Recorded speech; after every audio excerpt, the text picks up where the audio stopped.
Hi hello ನಮಸ್ಕಾರ ಎಲ್ಲರಿಗೂ. Welcome back to my ಚಾನೆಲ್ಗೆ ಎಲ್ಲರಿಗೂ ಸ್ವಾಗತ. ಆ್ಯಂಡ್ ಇವತ್ತಿನ ಕ್ಲಾಸ್ ಬಂದು ಭಾರತಕ್ಕೆ ಯುರೋಪಿಯನ್ನರ ಆಗಮನ ಅನ್ನೋ ಒಂದು ಪಾಠವನ್ನು ನೋಡೋಣ. ಇದು 10th ಕ್ಲಾಸ್ ಆಗಿದೆ, 10ನೇ ತರಗತಿಯಲ್ಲಿ ಫಸ್ಟ್ ಭಾಗ. ಓಕೆ, ನಾನು ಮುಂಚೆ ಹೇಳಿದಾಗೆ ಹಿಸ್ಟ್ರಿ ಪಾಠಗಳನ್ನು ಕಂಪ್ಲೀಟ್ ಮಾಡ್ತೀನಿ ಅಂತ ಹೇಳಿದ್ನಲ್ಲ. ಸೊ ಹಾಗಾಗಿ 9th ಸೆಕೆಂಡ್ ಭಾಗದಲ್ಲಿರ್ತಕ್ಕಂಥ ಪಾಠಗಳು ಮುಗಿದು ಈ ಹಿಸ್ಟ್ರಿ ಪಾಠಗಳು ಈಗ 10th ಸ್ಟಾರ್ಟ್ ಮಾಡೋಣ ಅಂತ ಸ್ಟಾರ್ಟ್ ಮಾಡ್ತಾ ಇದ್ದೀನಿ. ಓಕೆ, ಕ್ಲಾಸ್ ಸ್ಟಾರ್ಟ್ ಮಾಡೋಣ ಬನ್ನಿ. ಭಾರತಕ್ಕೆ ಯುರೋಪಿಯನ್ನರ ಆಗಮನ. ಓಕೆ,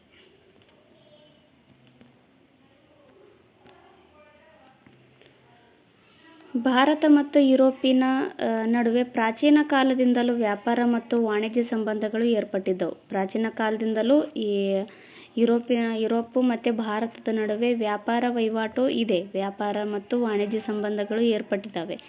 ಪ್ರಮುಖವಾಗಿ ಭಾರತದ ಸಾಂಬಾರ್ ಪದಾರ್ಥಗಳಾದ ಮೆಣಸು, ಜೀರಿಗೆ, ದಾಲ್ಚಿನ್ನಿ, ಏಲಕ್ಕಿ, ಶುಂಠಿ ಮುಂತಾದ ಉತ್ಪನ್ನಗಳಿಗೆ ಯುರೋಪಿನಲ್ಲಿ ಅಪಾರ ಬೇಡಿಕೆ ಇತ್ತು. ಈ ಭಾರತದಲ್ಲಿ ಬೆಳೀತಕ್ಕಂಥ ಸಾಂಬಾರ್ ಪದಾರ್ಥಗಳಿಗೆ ಯುರೋಪಿನಲ್ಲಿ ತುಂಬ ಬೇಡಿಕೆ ಇರುತ್ತೆ. ಮಧ್ಯಕಾಲದಲ್ಲಿಯೂ ಯುರೋಪ್, ಭಾರತ ಮತ್ತು ಇತರ ಏಷ್ಯಾದ ದೇಶಗಳ ನಡುವೆ ವ್ಯಾಪಾರ ಮುಂದುವರಿಯುತ್ತೆ. ಏಷ್ಯಾದ ಸರಕುಗಳನ್ನು ಅರಬ್ ವರ್ತಕರು ಪೂರ್ವ ರೋಮನ್ ಅಂದರೆ ಬೈಜಂಟಿಯನ್ ಅಂತ ಕರೀತಾರೆ, ಪೂರ್ವ ರೋಮನ್ ಸಾಮ್ರಾಜ್ಯದ ರಾಜಧಾನಿಯಾದ ಕಾನ್ಸ್ಟಂಟಿನೋಪಲ್ ನಗರಕ್ಕೆ ತಲುಪಿಸ್ತಾ ಇದ್ರು. ಏಷ್ಯಾದ ಸರಕುಗಳನ್ನು ಅರಬ್ ವರ್ತಕರು ಏನು ಮಾಡ್ತಾರೆ, ಈ ಪೂರ್ವ ರೋಮನ್ ಸಾಮ್ರಾಜ್ಯದ ರಾಜಧಾನಿಯಾದ ಕಾನ್ಸ್ಟಂಟಿನೋಪಲ್ ನಗರಕ್ಕೆ ತಲುಪಿಸ್ತಾ ಇರ್ತಾರೆ. ಅಲ್ಲಿಂದ ಇಟಲಿ ವರ್ತಕರು ಅವುಗಳನ್ನು ಕೊಂಡು ಯುರೋಪಿನ ದೇಶಗಳಲ್ಲಿ ಮಾರ್ತಾ ಇರ್ತಾರೆ. ನೋಡಿ, ಭಾರತದಲ್ಲಿರ್ತಕ್ಕಂಥ ಅಂದರೆ ಏಷ್ಯಾದ ಸರಕುಗಳನ್ನು ಅರಬ್ ವರ್ತಕರು ಈ ಕಾನ್ಸ್ಟಂಟಿನೋಪಲ್ ನಗರಕ್ಕೆ ತಲುಪಿಸ್ತಾರೆ. ಅಲ್ಲಿಂದ ಇಟಲಿಯ ವರ್ತಕರು ಅವುಗಳನ್ನು ಕೊಂಡು ಯುರೋಪಿನ ದೇಶಗಳಲ್ಲಿ ಮಾರ್ತಾ ಇರ್ತಾರೆ. ಹೀಗೆ ಕಾನ್ಸ್ಟಂಟಿನೋಪಲ್ ಅಂತಾರಾಷ್ಟ್ರೀಯ ಸರಕು ವಿನಿಮಯ ಕೇಂದ್ರವಾಗುವ ಮೂಲಕ ಯುರೋಪಿನ ವ್ಯಾಪಾರದ ಹೆಬ್ಬಾಗಿಲೆಂದೇ ಪರಿಗಣಿಸಲ್ಪಟ್ಟಿತ್ತು. ಇದೇನು, ಈ ಯುರೋಪು ಮತ್ತು ಏಷ್ಯಾದ ನಡುವೆ ಇದು ವ್ಯಾಪಾರ ವಹಿವಾಟು ಮಾಡೋದಕ್ಕೆ ಒಂದು ಅಂತಾರಾಷ್ಟ್ರೀಯ ಸರಕು ವಿನಿಮಯ ಕೇಂದ್ರವಾಗಿ ಮಾರ್ಪಡುತ್ತೆ. ಆದ್ದರಿಂದ ಇದಕ್ಕೆ ಯುರೋಪಿನ ವ್ಯಾಪಾರದ ಹೆಬ್ಬಾಗಿಲು ಅಂತಲೂ ಕರಿತಾ ಇದ್ರು. ಏಷ್ಯಾದ ದೇಶಗಳ ವ್ಯಾಪಾರದ ಮೇಲೆ ಅರಬ್ಬರು ಏಕಸ್ವಾಮ್ಯವನ್ನು ಸಾಧಿಸಿದ್ದರೆ, ಯುರೋಪಿನ ದೇಶಗಳ ವ್ಯಾಪಾರದ ಮೇಲೆ ಇಟಲಿಯ ವರ್ತಕರು ಏಕಸ್ವಾಮ್ಯವನ್ನು ಸಾಧಿಸಿದ್ದರು. ಏಷ್ಯಾದ ಸರಕುಗಳು ಇಟಲಿಯ ವರ್ತಕರಿಗೆ ಒಳ್ಳೆಯ ಲಾಭವನ್ನು ತಂದುಕೊಡ್ತಾ ಇರುತ್ತೆ. ಓಕೆ, ನೆಕ್ಸ್ಟು ಕಾನ್ಸ್ಟಂಟಿನೋಪಲ್ ನಗರದ ವಶ. ಏಷ್ಯಾ ಮತ್ತು ಯುರೋಪ್ ನಡುವಿನ ವ್ಯಾಪಾರ ಮತ್ತು ವ್ಯವಹಾರಗಳು ಕಾನ್ಸ್ಟಂಟಿನೋಪಲ್ ನಗರದ ಮೂಲಕ ನಡೀತಾ ಇದ್ವು. 1453ರಲ್ಲಿ ಆಟೋಮನ್ ಟರ್ಕರು ಕಾನ್ಸ್ಟಂಟಿನೋಪಲ್ ನಗರವನ್ನು ವಶಪಡಿಸಿಕೊಂಡರು. ನೋಡಿ, ಇದು ಸಾಕಷ್ಟು ಬಾರಿ ಎಕ್ಸಾಮ್ಗಳಲ್ಲಿ ಕೇಳಿದ್ದಾರೆ, ಸೊ ಇಂಪಾರ್ಟೆಂಟ್ ನೋಡಿ. 1453ರಲ್ಲಿ ಕಾನ್ಸ್ಟಂಟಿನೋಪಲ್ ನಗರವನ್ನು ಆಟೋಮನ್ ಟರ್ಕರು ವಶಪಡಿಸ್ಕೊತಾರೆ. ಇದರಿಂದಾಗಿ ಆ ನಗರವನ್ನು ಸಂಧಿಸುವ ಎಲ್ಲ ವ್ಯಾಪಾರ ಮಾರ್ಗಗಳು ಟರ್ಕರ ನಿಯಂತ್ರಣಕ್ಕೆ ಒಳಪಡುತ್ತೆ. ಹೊಸದಾಗಿ ಚಿಕ್ಕ ಅವಕಾಶದಿಂದ ಟರ್ಕರು ಈ ಮಾರ್ಗದ ವ್ಯಾಪಾರದ ಮೇಲೆ ತೀವ್ರತರದ ತೆರಿಗೆಗಳನ್ನು ವಿಧಿಸತೊಡಗಿದರು. ಈ ಟರ್ಕರ್ ಇದ್ರ ಮೇಲೆ ವ್ಯಾಪಾರದ ಏಕಸ್ವಾಮ್ಯವನ್ನು ಪಡಿತಾರಲ್ಲ, ಇವ್ರೇನು ಮಾಡ್ತಾರೆ, ವ್ಯಾಪಾರದ ಮೇಲೆ ತೀವ್ರತರವಾದ ತೆರಿಗೆಗಳನ್ನು ವಿಧಿಸ್ತಾ ಇರ್ತಾರೆ. ಪರಿಣಾಮವಾಗಿ ವರ್ತಕರಿಗೆ ಈ ಮಾರ್ಗದ ವ್ಯಾಪಾರವು ಲಾಭದಾಯಕವಾಗಿ ಪರಿಣಮಿಸುವುದಿಲ್ಲ. ಇದೇ ವೇಳೆ ಇಟಲಿಯ ವರ್ತಕರ ಏಕಸ್ವಾಮ್ಯವನ್ನು ಮುರಿಯಲು ಸ್ಪೇನ್, ಪೋರ್ಚುಗಲ್ ಮೊದಲಾದ ಯುರೋಪಿನ ದೇಶಗಳ ರಾಜರು ಹೊಸ ಈ ಸಮುದ್ರ ಮಾರ್ಗಗಳನ್ನು ಹುಡುಕೋದಕ್ಕೆ ಸಾಹಸಿಗಳನ್ನು, ನಾವಿಕರನ್ನು ಪ್ರೋತ್ಸಾಹ ಮಾಡ್ತಾ ಇರ್ತಾರೆ. ನೋಡಿ, ಸಮುದ್ರ ಮಾರ್ಗಗಳನ್ನು ಹುಡುಕಲು ಸಾಹಸಿ ನಾವಿಕರನ್ನು ಪ್ರೋತ್ಸಾಹಿಸಲಾರಂಭಿಸಿದರು. ಇದಕ್ಕೆ ಪೂರಕವಾಗಿ ಹೊಸ ವೈಜ್ಞಾನಿಕ ಆವಿಷ್ಕಾರಗಳು, ದಿಕ್ಸೂಚಿ, ಆಸ್ಟ್ರೋಲಾಬ್, ಈ ಸಿಡಿಮದ್ದು ಮೊದಲಾದವುಗಳು ನೆರವಿಗೆ ಬಂದವು. ದಿಕ್ಸೂಚಿಯನ್ನು ಯಾವ ದಿಕ್ಕಿಗೆ ಹೋಗುತ್ತೆ, ಸಮುದ್ರ ಮಾರ್ಗವಾಗಿ ಹೋಗ್ತಾ ಇರ್ತಾರಲ್ಲ ನಾವಿಕರು, ಅದು ಯಾವ ದಿಕ್ಕು ಅಂತ ಸೂಚಿಸೋ ಸಲುವಾಗಿ ದಿಕ್ಸೂಚಿಯನ್ನು ಬಳಸ್ತಾರೆ. ಹಾಗೆ ಆಸ್ಟ್ರೋಲಾಬು ಈ ನಕ್ಷತ್ರಗಳು, ಗ್ರಹಗಳು, ನೋಡಿ ನಕ್ಷತ್ರ ಉನ್ನತ ಮಾಪನ ಅಂದರೆ ನಕ್ಷತ್ರಗಳು, ಗ್ರಹಗಳು ಈ ಭೂಮಿಯಿಂದ ಎಷ್ಟು ದೂರ ಇದೆ, ಎಷ್ಟು ಕಾಲಮಾನವಾಗಿದೆ ಅನ್ನೋದು ತಿಳ್ಕೊಳ್ಳೋದಕ್ಕೆ, ಕಾಲದ ಬಗ್ಗೆ ಮತ್ತು ದೂರದ ಬಗ್ಗೆ ತಿಳ್ಕೊಳ್ಳೋದಕ್ಕೋಸ್ಕರ ಆಸ್ಟ್ರೋಲಾಬ್ ಇವರಿಗೆ ಹೆಲ್ಪ್ ಆಗ್ತಾ ಇರುತ್ತೆ. ಹಾಗಾಗಿ ಈ ದಿಕ್ಸೂಚಿ, ಆಸ್ಟ್ರೋಲಾಬ್ ಮತ್ತು ಸಿಡಿಮದ್ದುಗಳು ಮೊದಲಾದವುಗಳು ನೆರವಿಗೆ ಬಂದವು. ಭಾರತಕ್ಕೆ ಹೊಸ ಜಲಮಾರ್ಗ ಕಂಡುಹಿಡಿತಾರೆ. ಲಿಸ್ಬನ್ನಿಂದ ಹೊರಟ ಪೋರ್ಚುಗಲ್ ನಾವಿಕ ವಾಸ್ಕೋ ಡಿ ಗಾಮನು 1498ರಲ್ಲಿ ಭಾರತದ ಪಶ್ಚಿಮ ಕರಾವಳಿ ತೀರದ ಕಲ್ಲಿಕೋಟೆ ಸಮೀಪ ಕಾಪಡ್ ಎಂಬಲ್ಲಿ ಬಂದು ತಲುಪಿದ. ನೋಡಿ 1498ರಲ್ಲಿ ವಾಸ್ಕೋಡಿಗಾಮ ಭಾರತಕ್ಕೆ ಬರ್ತಾನೆ. ಬಂದು ಭಾರತದ ಪಶ್ಚಿಮ ಕರಾವಳಿ ತೀರದ ಕಲ್ಲಿಕೋಟೆ ಇರುತ್ತಲ್ಲ, ಈ ಕಲ್ಲಿಕೋಟೆ ಸಮೀಪ ಕಾಪಡ್ ಎಂಬಲ್ಲಿ ಬಂದು ತಲುಪ್ತಾನೆ. ಆ ಮೂಲಕ ಭಾರತ ಹಾಗೂ ಯುರೋಪ್ ನಡುವೆ ಹೊಸ ಜಲಮಾರ್ಗವನ್ನು ಕಂಡುಹಿಡಿಯುವಲ್ಲಿ ಯಶಸ್ವಿಯಾಗ್ತಾನೆ. ನೋಡಿ, ಭಾರತಕ್ಕೆ ಜಲಮಾರ್ಗ ಕಂಡುಹಿಡಿದವ್ರು ಯಾರು, ಫಸ್ಟ್ ಟೈಮ್ ಜಲಮಾರ್ಗದ ಮೂಲಕ ಭಾರತಕ್ಕೆ ಬಂದವರು ಯಾರು ಅಂತ ಕೇಳಿದಾಗ ವಾಸ್ಕೋಡಿಗಾಮ ಅನ್ನೋದು ನೆನಪಲ್ಲಿರಲಿ. ಇವರು 1498ರಲ್ಲಿ ಬರ್ತಾರೆ. ವಾಸ್ಕೋಡಿಗಾಮನ್ನು ಕಂಡುಹಿಡಿದ ಈ ಜಲಮಾರ್ಗವು ಸುಮಾರು ವರ್ಷಗಳ ಕಾಲ ಭಾರತ ಮತ್ತು ಯುರೋಪ್ ನಡುವಿನ ವ್ಯಾಪಾರ ಮಾರ್ಗವಾಗಿ ಮಾರ್ಪಡುತ್ತೆ. ಹೀಗೆ ಭಾರತದೊಂದಿಗೆ ಮರು ವ್ಯಾಪಾರ ಸಂಬಂಧವನ್ನು ಸ್ಥಾಪಿಸಿದ ಯುರೋಪಿಯನ್ನರಲ್ಲಿ ಪೋರ್ಚುಗೀಸರು ಮೊದಲಿಗರಾಗಿದ್ದಾರೆ. ನೋಡಿ, ಇದು ಕೇಳಿದ್ರೆ ಎಕ್ಸಾಮ್ಗಳಲ್ಲಿ. ಭಾರತದೊಂದಿಗೆ ಮರು ವ್ಯಾಪಾರ ಸಂಬಂಧವನ್ನು ಸ್ಥಾಪಿಸಿದ ಯುರೋಪಿಯನ್ನರಲ್ಲಿ ಮೊದಲಿಗರು ಯಾರು ಅಂತ ಕೇಳಿದ್ರು. ಪೋರ್ಚುಗೀಸರು. ನೋಡಿ, ಪೋರ್ಚುಗೀಸರು ಮೊದಲಿಗರಾಗಿದ್ದಾರೆ. ಓಕೆ, ನೆಕ್ಸ್ಟು ಇಲ್ಲೊಂದು ಇನ್ಫಾರ್ಮೇಷನ್ ಕೊಟ್ಟಿದ್ದಾರೆ. 1869ರಲ್ಲಿ ಕೆಂಪು ಸಮುದ್ರ ಮತ್ತು ಮೆಡಿಟರೇನಿಯನ್ ಸಮುದ್ರಗಳನ್ನು ಸಂಪರ್ಕಿಸುವಂತೆ ಭೂಮಿ ಅಗೆದು ಹಡಗುಗಳ ಸಂಚಾರಕ್ಕೆ ಅನುಕೂಲವಾಗುವಂತೆ ಭಾರೀ ಕಾಲುವೆಯೊಂದನ್ನು ಈಜಿಪ್ಟ್ ಭೂಪ್ರದೇಶದಲ್ಲಿ ನಿರ್ಮಿಸಲಾಯಿತು. ಎಷ್ಟರಲ್ಲಿ? 1469ರಲ್ಲಿ. 1469ರಲ್ಲಿ ಕೆಂಪು ಸಮುದ್ರ ಇರುತ್ತಲ್ಲ, ಈ ಕೆಂಪು ಸಮುದ್ರ ಆಮೇಲೆ ಮೆಡಿಟರೇನಿಯನ್ ಸಮುದ್ರ ಇವುಗಳನ್ನು ಸಂಪರ್ಕಿಸುವಂತೆ ಭೂಮಿಯನ್ನು ಅಗೆದು ಹಡಗುಗಳು ಸಂಚಾರಕ್ಕೆ ಅನುಕೂಲ ಆಗುವಂತೆ ಭಾರೀ ಕಾಲುವೆಯೊಂದನ್ನು ಈಜಿಪ್ಟ್ ಭೂಪ್ರದೇಶದಲ್ಲಿ ನಿರ್ಮಾಣ ಮಾಡ್ತಾರೆ. ಇದೇ ಪ್ರಸಿದ್ಧ ಸೂಯೆಜ್ ಕಾಲುವೆ ಆಗಿದೆ. ಸೂಯೆಜ್ ಕಾಲುವೆ ಎಷ್ಟರಲ್ಲಿ ನಿರ್ಮಾಣವಾಗುತ್ತೆ? 1869ರಲ್ಲಿ. ಸೂಯೆಜ್ ಕಾಲುವೆ ನಿರ್ಮಾಣಗೊಳ್ಳುವವರೆಗೂ ವಾಸ್ಕೋಡಿಗಾಮ ಕಂಡುಹಿಡಿದ ಜಲಮಾರ್ಗವೇ ಭಾರತ ಮತ್ತು ಯುರೋಪ್ ನಡುವಿನ ವ್ಯಾಪಾರ ಮಾರ್ಗವಾಗಿತ್ತು. ಸೂಯೆಜ್ ಕಾಲುವೆ ಎಷ್ಟರಲ್ಲಿ? 1469ರಲ್ಲಿ ಕಟ್ತಾರೆ. ಅದಕ್ಕಿಂತ ಮುಂಚೆನೇ ವಾಸ್ಕೋಡಿಗಾಮ ಭಾರತಕ್ಕೆ ಬಂದಿರ್ತಾನೆ. ನೋಡಿ, ಎಷ್ಟರಲ್ಲಿ? 1498 ಏನೋ ಇತ್ತಲ್ಲ, 1498 ನೋಡೋಣ. ಓಕೆ, 1498 ಇದೆ ನೋಡಿ. 1498ರಲ್ಲಿ ವಾಸ್ಕೋಡಿಗಾಮನು ಭಾರತಕ್ಕೆ ಜಲಮಾರ್ಗವನ್ನು ಕಂಡುಹಿಡಿತಾರೆ. ಆದರೆ 1869ರಲ್ಲಿ ಸೂಯೆಜ್ ಕಾಲುವೆ ನಿರ್ಮಾಣವಾಗುತ್ತೆ. 1869ರವರೆಗೂ ವಾಸ್ಕೋಡಿಗಾಮ ಕಂಡುಹಿಡಿದಿರ್ತಕ್ಕಂಥ ಜಲಮಾರ್ಗವನ್ನೇ ಈ ಏಷ್ಯಾದೊಂದಿಗೆ ಭಾರತದೊಂದಿಗೆ ವ್ಯಾಪಾರ ಮಾಡೋದಕ್ಕೆ ಆ ಮಾರ್ಗನೇ ಅನುಸರಿಸ್ತಾ ಇರ್ತಾರೆ. ಓಕೆ, ನೆಕ್ಸ್ಟ್ ನೋಡೋಣ. ಓಕೆ, ಏಕೆಂದರೆ ವಾಸ್ಕೋಡಿಗಾಮನ ಮಾರ್ಗವಾಗಿ ಹೋಗುವ ನೌಕೆಗಳು ಆಫ್ರಿಕಾದ ದಕ್ಷಿಣ ತುದಿ ಕೇಪ್ ಆಫ್ ಗುಡ್ ಹೋಪನ್ನು ಬಳಸಿ ಹೋಗಬೇಕಾಗಿತ್ತು. ಕೇಪ್ ಆಫ್ ಗುಡ್ ಹೋಪ್ ಬಳಸಿ ಏನೋ ದಕ್ಷಿಣ ಆಫ್ರಿಕಾದ ಇದೇನೋ ಇರುತ್ತಲ್ಲ ಕೇಪ್ ಆಫ್ ಗುಡ್ ಹೋಪ್, ಈ ಮಾರ್ಗವಾಗಿ ಹೋಗಬೇಕಾಗಿರುತ್ತೆ. ವಾಸ್ಕೋಡಿಗಾಮ ಕಂಡುಹಿಡಿದಿರ್ತಕ್ಕಂಥ ಮಾರ್ಗ ಅದೇನಾಗುತ್ತೆ, ತುಂಬ ಲೆಂದಿ ಆಗಿರುತ್ತೆ. ಸುತ್ತರಿಸಿ ಹೋಗಬೇಕಾಗಿತ್ತಲ್ಲ, ಹಾಗಾಗಿ ಶಾರ್ಟ್ಕಟ್ ದಾರಿ ಹುಡ್ಕೊಳ್ಳೋದಕ್ಕೋಸ್ಕರ ಈ ಸೂಯೆಜ್ ಕಾಲುವೆನ ನಿರ್ಮಾಣ ಮಾಡ್ತಾರೆ. ಓಕೆ, ನೆಕ್ಸ್ಟು ಯುರೋಪಿನ ವ್ಯಾಪಾರ ಕಂಪನಿಗಳು ಬರ್ತವೆ. ಪೋರ್ಚುಗೀಸರ ಯಶಸ್ವಿ ಪ್ರಯತ್ನಗಳಿಂದ ಪ್ರೇರಣೆಗೊಂಡ ಯುರೋಪಿನ ಡಚ್, ಇಂಗ್ಲಿಷ್ ಮತ್ತು ಫ್ರೆಂಚ್ ವ್ಯಾಪಾರಿ ಕಂಪನಿಗಳು ಭಾರತಕ್ಕೆ ಬರ್ತಾರೆ. ಯಾರು? ಯುರೋಪಿನ ಡಚ್ ಕಂಪನಿ, ಇಂಗ್ಲಿಷರು ಆಮೇಲೆ ಫ್ರೆಂಚರು ವ್ಯಾಪಾರಿ ಕಂಪನಿಗಳು ಭಾರತಕ್ಕೆ ಬರ್ತವೆ. ಈ ಬೆಳವಣಿಗೆಯು ವಸಾಹತು ರಾಷ್ಟ್ರವಾಗಿ ಪರಿವರ್ತನೆಗೊಂಡ ಭಾರತವಲ್ಲದೆ ಅದನ್ನು ವಸಾಹತುವಾಗಿ ಪರಿವರ್ತಿಸಿದ ಯುರೋಪಿಯನ್ ರಾಷ್ಟ್ರಗಳ ಚರಿತ್ರೆಯನ್ನು ನಿರ್ಣಾಯಕವಾಗಿ ಬದಲಿಸಿತು. ಈ ಭಾರತ ಮಾತ್ರ ಅಲ್ಲ, ಈ ಯುರೋಪಿಯನ್ ರಾಷ್ಟ್ರಗಳ ಚರಿತ್ರೆಯನ್ನೇ ನಿರ್ಣಾಯಕವಾಗಿ ಬದಲಿಸುತ್ತೆ. ಪೋರ್ಚುಗೀಸರು ಜಲಮಾರ್ಗದ ಮೂಲಕ ವ್ಯಾಪಾರಕ್ಕಾಗಿ ಭಾರತಕ್ಕೆ ಬಂದ ಮೊಟ್ಟ ಮೊದಲ ಯುರೋಪಿಯನ್ನರು ಪೋರ್ಚುಗೀಸರೇ ಮತ್ತು ಭಾರತವನ್ನು ತೊರೆದ ಕೊನೆಯ ಯುರೋಪಿಯನ್ನರು ಕೂಡ ಪೋರ್ಚುಗೀಸರೇ ಆಗಿದ್ದಾರೆ. ನೋಡಿ, ಇದು ಹಿಂದೆ ಎಕ್ಸಾಮಲ್ಲಿ ಕೇಳಿದ್ದಾರೆ. ಭಾರತಕ್ಕೆ ಬಂದ ಮೊದಲ ಯುರೋಪಿಯನ್ನರು ಯಾರು ಅಂತ, ಅದು ಪೋರ್ಚುಗೀಸರು. ನೋಡಿ, ಭಾರತಕ್ಕೆ ಬಂದ ಮೊಟ್ಟ ಮೊದಲಿಗರು ಅಂತಂದರೆ ಪೋರ್ಚುಗೀಸರು. ಹಾಗೆ ಭಾರತವನ್ನು ತೊರೆದ ಕೊನೆಯವರು ಯಾರು ಅಂತಲೂ ಸಹ ಕೇಳಿದ್ದಾರೆ. ನೋಡಿ, ಅವರು ಕೂಡ ಈ ಪೋರ್ಚುಗೀಸರೇ ಆಗಿರ್ತಾರೆ. ಸೊ ನೆನಪಲ್ಲಿಟ್ಕೊಳ್ರಿ.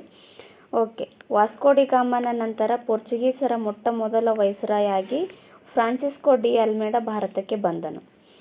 ಈ ಪೋರ್ಚುಗೀಸರ ಮೊಟ್ಟ ಮೊದಲ ವೈಸ್ರಾಯ್ ಯಾರಾಗಿರ್ತಾರೆ? Francisco de Almeida. ಇವ್ರ ಬಗ್ಗೆನೂ ಕೇಳಿದರು, ಪೋರ್ಚುಗೀಸರ ಮೊಟ್ಟ ಮೊದಲ ವೈಸ್ರಾಯ್ ಯಾರು ಅಂತ. ಸೊ ಓಕೆ, ನೆಕ್ಸ್ಟ್ ನೋಡೋಣ. ಭೂಮಿಯ ಮೇಲಿನ ಆಧಿಪತ್ಯಕ್ಕೆ ಬದಲು ಸಮುದ್ರದ ಮೇಲಿನ ಏಕಸ್ವಾಮ್ಯಕ್ಕಾಗಿ ನೌಕಾಶಕ್ತಿಯನ್ನು ಬಲಪಡಿಸುವ ನೀಲಿ ನೀರಿನ ನೀತಿಯನ್ನು ಜಾರಿಗೆ ತಂದನು. ಯಾರು ಜಾರಿಗೆ ತರ್ತಾರೆ ನೋಡಿ, ಇದಕ್ಕೆ ಬ್ಲೂ ವಾಟರ್ ಪಾಲಿಸಿ ಅಂತಲೂ ಕರೀತಾರೆ ಇಂಗ್ಲೀಷಲ್ಲಿ. ಇದು ಕೇಳಿದ್ರು, ಬ್ಲೂ ವಾಟರ್ ಪಾಲಿಸಿಯನ್ನು ಯಾರು ಜಾರಿಗೆ ತಂದರು ಅಂತ. ಫ್ರಾನ್ಸಿಸ್ಕೋ ಡಿ ಅಲ್ಮೇಡ ಅವರು ಜಾರಿಗೆ ತರ್ತಾರೆ. ಅಲ್ಮೇಡನ ನಂತರ ಬಂದ ಅಲ್ಫೆನ್ಸೋ ಡಿ ಅಲ್ಬುಕರ್ಕ್ ಭಾರತದಲ್ಲಿ ಪೋರ್ಚುಗೀಸ್ ಸಾಮ್ರಾಜ್ಯದ ನಿಜವಾದ ಸ್ಥಾಪಕನೆಂದು ಪ್ರಸಿದ್ಧನಾಗಿದ್ದನು. ನೋಡಿ, ಈತನಿಗೆ ಅಲ್ಫೆನ್ಸೋ ಡಿ ಅಲ್ಬುಕರ್ಕ್ ಅವರನ್ನ ಭಾರತದಲ್ಲಿ ಪೋರ್ಚುಗೀಸರ ಸಾಮ್ರಾಜ್ಯದ ನಿಜವಾದ ಸ್ಥಾಪಕ ಅಂತ ಕರೀತಾರೆ ನೋಡಿ. ಹಾಗೆಂದು ಈತ ಪ್ರಸಿದ್ಧನಾಗಿರ್ತಾನೆ. ಇದು ಕೇಳಿದ್ರು ಹಿಂದೆ ಎಕ್ಸಾಮಲ್ಲಿ, ಭಾರತದಲ್ಲಿ ಪೋರ್ಚುಗೀಸರ ನಿಜವಾದ ಸ್ಥಾಪಕನೆಂದು ಯಾರನ್ನ ಕರೀತಾರೆ ಅಂತ. ಅಲ್ಫೆನ್ಸೋ ಡಿ ಅಲ್ಮೇಡ ನೋಡಿ, ನೆನಪಲ್ಲಿ ಇಟ್ಕೊಳ್ರಿ. ಓಕೆ, ನೆಕ್ಸ್ಟ್ ನೋಡೋಣ. ಇವನು 1510ರಲ್ಲಿ ಬಿಜಾಪುರದ ಸುಲ್ತಾನನಿಂದ ಗೋವಾವನ್ನು ಗೆದ್ದುಕೊಂಡು ಪೋರ್ಚುಗೀಸರ ಆಡಳಿತ ಕೇಂದ್ರವಾಗಿ ಪರಿವರ್ತಿಸಿದನು. 1510ರಲ್ಲಿ ಬಿಜಾಪುರದ ಸುಲ್ತಾನರಿಂದ ಗೋವಾವನ್ನು ವಶಪಡಿಸ್ಕೊಂಡು ಇದನ್ನ ಪೋರ್ಚುಗೀಸರ ಆಡಳಿತ ಕೇಂದ್ರವಾಗಿ ಪರಿವರ್ತಿಸ್ತಾನೆ ನೋಡಿ. ಇದರಲ್ಲಿ ಸಹಾಯ ಮಾಡಿದ್ದು ಕೃಷ್ಣದೇವರಾಯ ನೋಡಿ. ಆಗ ಕೃಷ್ಣದೇವರಾಯ ಇವರಿಗೆ ಸಹಾಯ ಮಾಡ್ತಾನೆ. ಓಕೆ,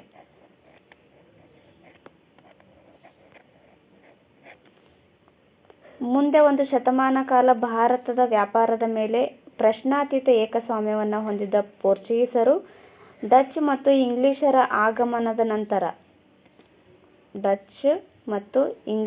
ಆಗಮನದ ನಂತರ ರಾಜಕೀಯವಾಗಿ ಕೆಳಗುಂದಿದರು. ಪೋರ್ಚುಗೀಸರು ಏನ್ ಮಾಡ್ತಾರೆ, ಒಂದು ಶತಮಾನಗಳ ಕಾಲ ಇವರು ವ್ಯಾಪಾರದ ಏಕಸ್ವಾಮ್ಯವನ್ನು ಪಡಿತಾರೆ ಭಾರತದ ಮೇಲೆ. ಆದರೆ ನೆಕ್ಸ್ಟ್ ಡಚ್ಚರು ಇಂಗ್ಲಿಷರು ಬರ್ತಾರೆ. ಇವರ ಆಗಮನದಿಂದ ಏನಾಗ್ತಾರೆ, ಪೋರ್ಚುಗೀಸರು ರಾಜಕೀಯವಾಗಿ ಕೆಳಗುಂತಾರೆ. ಅಂದ್ರೆ ಸ್ವಲ್ಪ ಮಟ್ಟಿಗೆ ಅವರ ಸಾಮರ್ಥ್ಯ ಕುಂದು ಹೋಗುತ್ತೆ ಅನ್ನೋದು ಇದರ ಅರ್ಥ ಆಗುತ್ತೆ. ಓಕೆ, ನೆಕ್ಸ್ಟ್ ಡಚ್ಚರು ಬರ್ತಾರೆ ನೋಡಿ. ಇಲ್ಲಿ ಕೊಟ್ಟಿದ್ದಾರೆ ನೋಡಿ, ಪಿ ಅಂದ್ರೆ ಪೋರ್ಚುಗೀಸರು, ಎಲ್ಲಿದೆ ನೋಡಿ, ಪೋರ್ಚುಗೀಸರು, ಫ್ರೆಂಚರು, ಡಚ್ಚರು ಮತ್ತು ಬಿ ಅಂದ್ರೆ ಬ್ರಿಟಿಷರು, ಫ್ರೆಂಚರು, ಡಚ್ಚರು, ಪೋರ್ಚುಗೀಸರು ಈ ತರ ಕೊಟ್ಟಿದ್ದಾರೆ. ಅಂದ್ರೆ ಇಲ್ಲಿ ಕೊಟ್ಟಿದ್ದಾರಲ್ಲ ಈ ತರ, ಇದು ಡಚ್ಚರ ನೆಲೆಯಾಗಿತ್ತು. ಆಮೇಲೆ ಇಲ್ಲಿ ಎಫ್ ಅಂತಿದೆ ನೋಡಿ, ಕಾರೈಕಲ್ ಈ ಫ್ರೆಂಚರ ನೆಲೆಯಾಗಿತ್ತು. ಪಾಂಡಿಚೇರಿ ಕೂಡ ಫ್ರೆಂಚರ ನೆಲೆ. ಈ ತರ ತುಂಬಾ ಚೆನ್ನಾಗಿ ಕೊಟ್ಟಿದ್ದಾರೆ ನೋಡಿ. ಮ್ಯಾಪ್ ಅನ್ನ ಬುಕ್ ಇದ್ರೆ ನಿಮ್ಮ ಹತ್ರ ಈ ಮ್ಯಾಪ್ ಅನ್ನ ಸ್ವಲ್ಪ ಕರೆಕ್ಟಾಗಿ ನೋಡ್ಕೊಂಡ್ಬಿಡಿ, ಯಾಕಂದ್ರೆ ಸ್ವಲ್ಪ ಕ್ವಶನ್ಸ್ ರೈಸ್ ಆಗ್ತಾ ಇರ್ತವೆ ಈ ರೀತಿಯಾಗಿ. ನೆಕ್ಸ್ಟ್ ಡಚ್ಚರು ಬರ್ತಾರೆ. ಡಚ್ಚರು ಹಾಲೆಂಡ್ ಅಥವಾ ನೆದರ್ಲ್ಯಾಂಡ್ ದೇಶದವರಾಗಿರ್ತಾರೆ. ಡಚ್ಚರು ಮೂಲತಃ ಹಾಲೆಂಡ್ ಅಥವಾ ನೆದರ್ಲ್ಯಾಂಡ್ ದೇಶದವರಾಗಿರ್ತಾರೆ. ಇವರು ಪೂರ್ವ ದೇಶಗಳಲ್ಲಿ ವ್ಯಾಪಾರ ನಡೆಸುವ ಉದ್ದೇಶದಿಂದ 1602ರಲ್ಲಿ ಯುನೈಟೆಡ್ ಈಸ್ಟ್ ಇಂಡಿಯಾ ಕಂಪನಿಯನ್ನ ಸ್ಥಾಪಿಸಿಕೊಂಡು ಭಾರತ ಮತ್ತು ಜಾವಾ, ಸುಮಾತ್ರ, ಇಂಡೋನೇಷ್ಯಾ ಮೊದಲಾದ ಪ್ರಸಿದ್ಧ ದ್ವೀಪಗಳಿಗೆ ಪ್ರವೇಶಿಸಿದರು. ನೋಡಿ, ಇದು ಕೇಳಿದ್ರು, ಯಾವುದು ಯುನೈಟೆಡ್ ಈಸ್ಟ್ ಇಂಡಿಯಾ ಕಂಪನಿ ಎಷ್ಟರಲ್ಲಿ ಸ್ಥಾಪನೆ ಆಯಿತು ಅಂತ ಕೇಳಿದ್ರು. 1602ರಲ್ಲಿ ಈ ಕಂಪನಿ ಸ್ಥಾಪನೆಯಾಗುತ್ತೆ. ಈ ಕಂಪನಿಯನ್ನು ಸ್ಥಾಪನೆ ಮಾಡಿಕೊಂಡು ಭಾರತ ಮತ್ತು ಜಾವಾ, ಸುಮಾತ್ರ, ಇಂಡೋನೇಷ್ಯಾ ಮೊದಲಾದ ಪ್ರಸಿದ್ಧ ದ್ವೀಪಗಳಿಗೆ ಪ್ರವೇಶಿಸ್ತಾರೆ.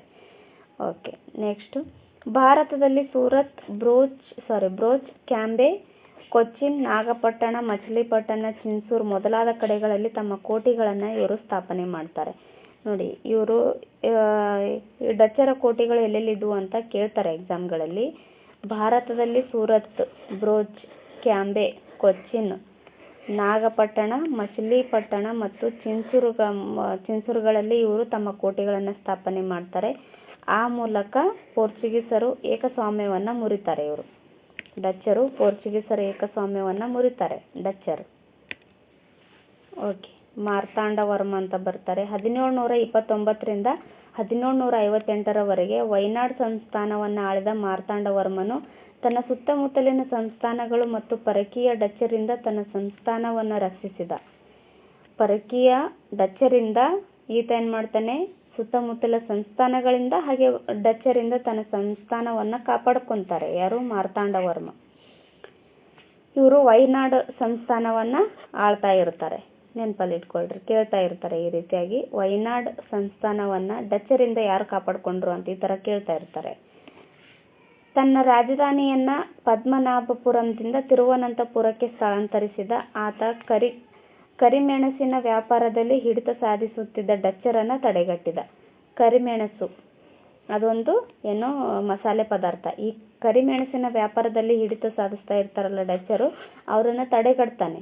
ಹಾಗೆ ತನ್ನ ರಾಜಧಾನಿಯನ್ನು ಪದ್ಮನಾಭಪುರದಿಂದ ತಿರುವನಂತಪುರಕ್ಕೆ ಸ್ಥಳಾಂತರ ಮಾಡ್ತಾನೆ. ಕಾಯಂಕುಳಂ ಕೊಚ್ಚಿ ಮತ್ತು ಪುರಕ್ಕಾಡ್ ಮತ್ತು ಒಡಕುಂಕೂರು ಸಂಸ್ಥಾನಗಳ ಜೊತೆಗೂಡಿ ಡಚ್ ಸೇನೆಯು ತಿರುವಾಂಕೂರಿನ ಮೇಲೆ ಆಕ್ರಮಣ ಮಾಡಿದಾಗ ಮಾರ್ತಾಂಡವರ್ಮನ ಪಡೆ ಡಚ್ ಕೂಟವನ್ನು ಸೋಲಿಸಿ ಈ ನೆಡುಮಂಗಡ ಅಂತ ಒಂದು ಊರು ಬರುತ್ತೆ, ನೆಡುಮಂಗಡ ಮತ್ತು ಕೊಟ್ಟಾರಕರ ವ್ಯಾಪಾರಿ ಕೇಂದ್ರಗಳನ್ನು ವಶಪಡಿಸಿಕೊಂಡಿತು. ನೋಡಿ, ಡಚ್ಚರನ್ನ ಸೋಲಿಸಿ ಈ ಮಾರ್ತಾಂಡವರ್ಮನ ಸೇನೆ ಡಚ್ಚರ ಸೇನೆಯನ್ನು ಸೋಲಿಸಿ ಯಾವ್ಯಾವ ವ್ಯಾಪಾರ ಕೇಂದ್ರಗಳನ್ನು ವಶಪಡಿಸಿಕೊಂಡಿತು ಅಂತ ಕೇಳಿದಾಗ ಈ ನೆಡುಮಂಗಡ, ಕೊಟ್ಟಾರಕರ ವ್ಯಾಪಾರಿ ಕೇಂದ್ರಗಳನ್ನು ವಶಪಡಿಸಿಕೊಂಡಿತು. 1741ರಲ್ಲಿ ಡಚ್ ಈಸ್ಟ್ ಇಂಡಿಯಾ ಕಂಪನಿ ಈ ಕೊಟ್ಟಾರಕರ ಸಂಸ್ಥಾನವನ್ನು ಮುಂದಿಟ್ಟುಕೊಂಡು ತಿರುವಾಂಕೂರಿನ ಮೇಲೆ ಯುದ್ಧ ಸಾರಿತು. ಈ ಯುದ್ಧದಲ್ಲಿಯೂ ತಿರುವಾಂಕೂರು ಸೈನ್ಯ ಮೇಲುಗೈ ಸಾಧಿಸಿ ಡಚ್ಚರು ಅಪಾರ ಪ್ರಮಾಣದಲ್ಲಿ ನಷ್ಟವನ್ನು ಅನುಭವಿಸಬೇಕಾಯಿತು. 1741ರಲ್ಲಿ ಡಚ್ ಈಸ್ಟ್ ಇಂಡಿಯಾ ಕಂಪನಿ ಕೊಟ್ಟಾರಕರ ಸಂಸ್ಥಾನವನ್ನು ಮುಂದಿಟ್ಟುಕೊಂಡು ತಿರುವಾಂಕೂರಿನ ಮೇಲೆ ಯುದ್ಧ ಸಾರುತ್ತೆ. ಇದು ಯಾವುದು? Dutch East India company. ಈ ಯುದ್ಧದಲ್ಲಿ ತಿರುವಾಂಕೂರು ಸೈನ್ಯ ಮೇಲುಗೈ ಸಾಧಿಸುತ್ತೆ. ಇಲ್ಲೂ ಸಹ ಡಚ್ಚರು ಸೋಲನ್ನು ಅನುಭವಿಸಿ ಅಪಾರ ಪ್ರಮಾಣದ ನಷ್ಟವನ್ನು ಅನುಭವಿಸಬೇಕಾಗತ್ತೆ. ಮಾರ್ತಾಂಡವರ್ಮನ ಆಳ್ವಿಕೆಯಲ್ಲಿ ಕೊಚ್ಚಿ ವಿಶ್ವದ ಪ್ರಮುಖ ಸಾಂಬಾರ ಪದಾರ್ಥಗಳ ಕೇಂದ್ರವಾಗಿ ಗುರುತಿಸಲ್ಪಟ್ಟಿತು. ಯಾವುದು? ಕೊಚ್ಚಿ ನೋಡಿ, ವಿಶ್ವದ ಪ್ರಮುಖ ಸಾಂಬಾರ ಪದಾರ್ಥಗಳ ಕೇಂದ್ರ ಇರುತ್ತಲ್ಲ, ಆ ಕೇಂದ್ರಗಳಲ್ಲಿ ಕೊಚ್ಚಿ ಕೂಡ ಒಂದಾಗಿ ಗುರುತಿಸಲ್ಪಡುತ್ತೆ. ತಿರುವಾಂಕೂರು ಸಂಸ್ಥಾನ ಅತ್ಯಂತ ಶ್ರೀಮಂತ ಸಂಸ್ಥಾನವಾಯಿತು.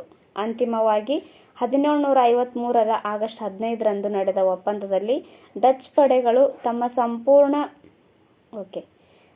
ಸಂಪೂರ್ಣ ಅಧಿಕಾರವನ್ನು ತಿರುವಾಂಕೂರಿಗೆ ಒಪ್ಪಿಸಿ ಶರಣಾದವು.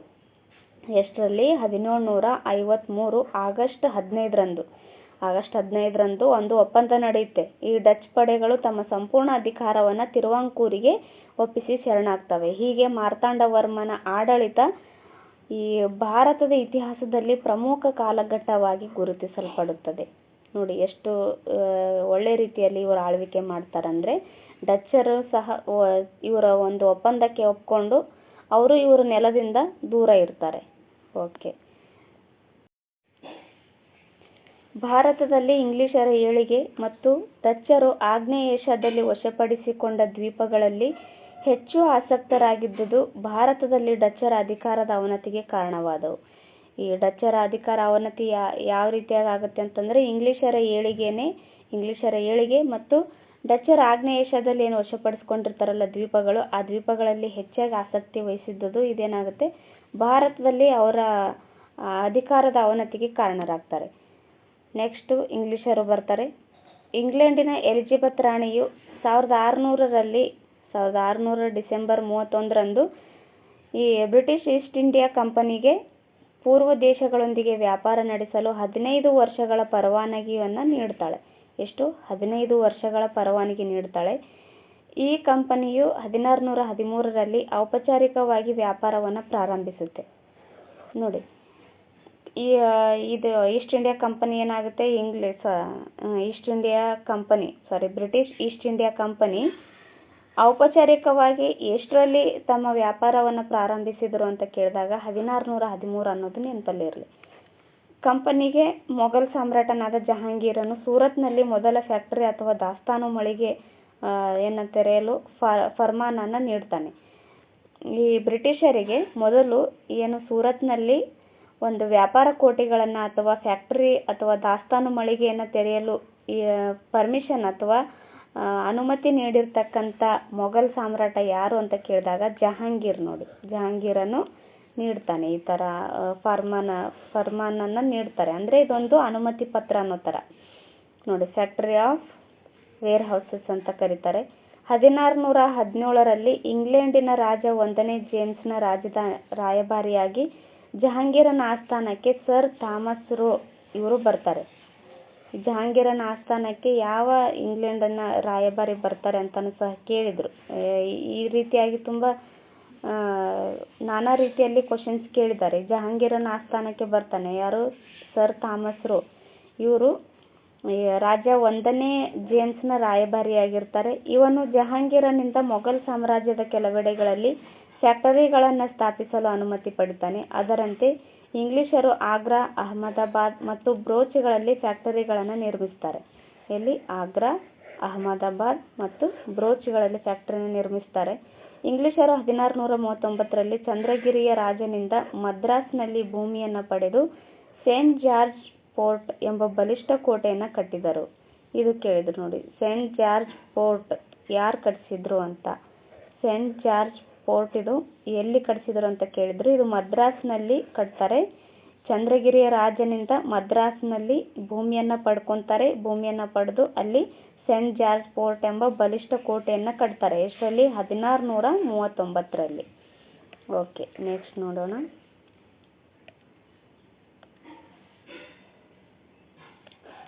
ಮುಂದೆ ಇಂಗ್ಲೆಂಡಿನ ರಾಜಕುಮಾರ 2ನೇ ಚಾರ್ಲ್ಸನು ಬಾಂಬೆಯನ್ನು 1668ರಲ್ಲಿ ಕಂಪನಿಗೆ ವಾರ್ಷಿಕ 10 ಪೌಂಡ್ಗಳ ಬಾಡಿಗೆಗೆ ವಹಿಸಿಕೊಟ್ಟನು.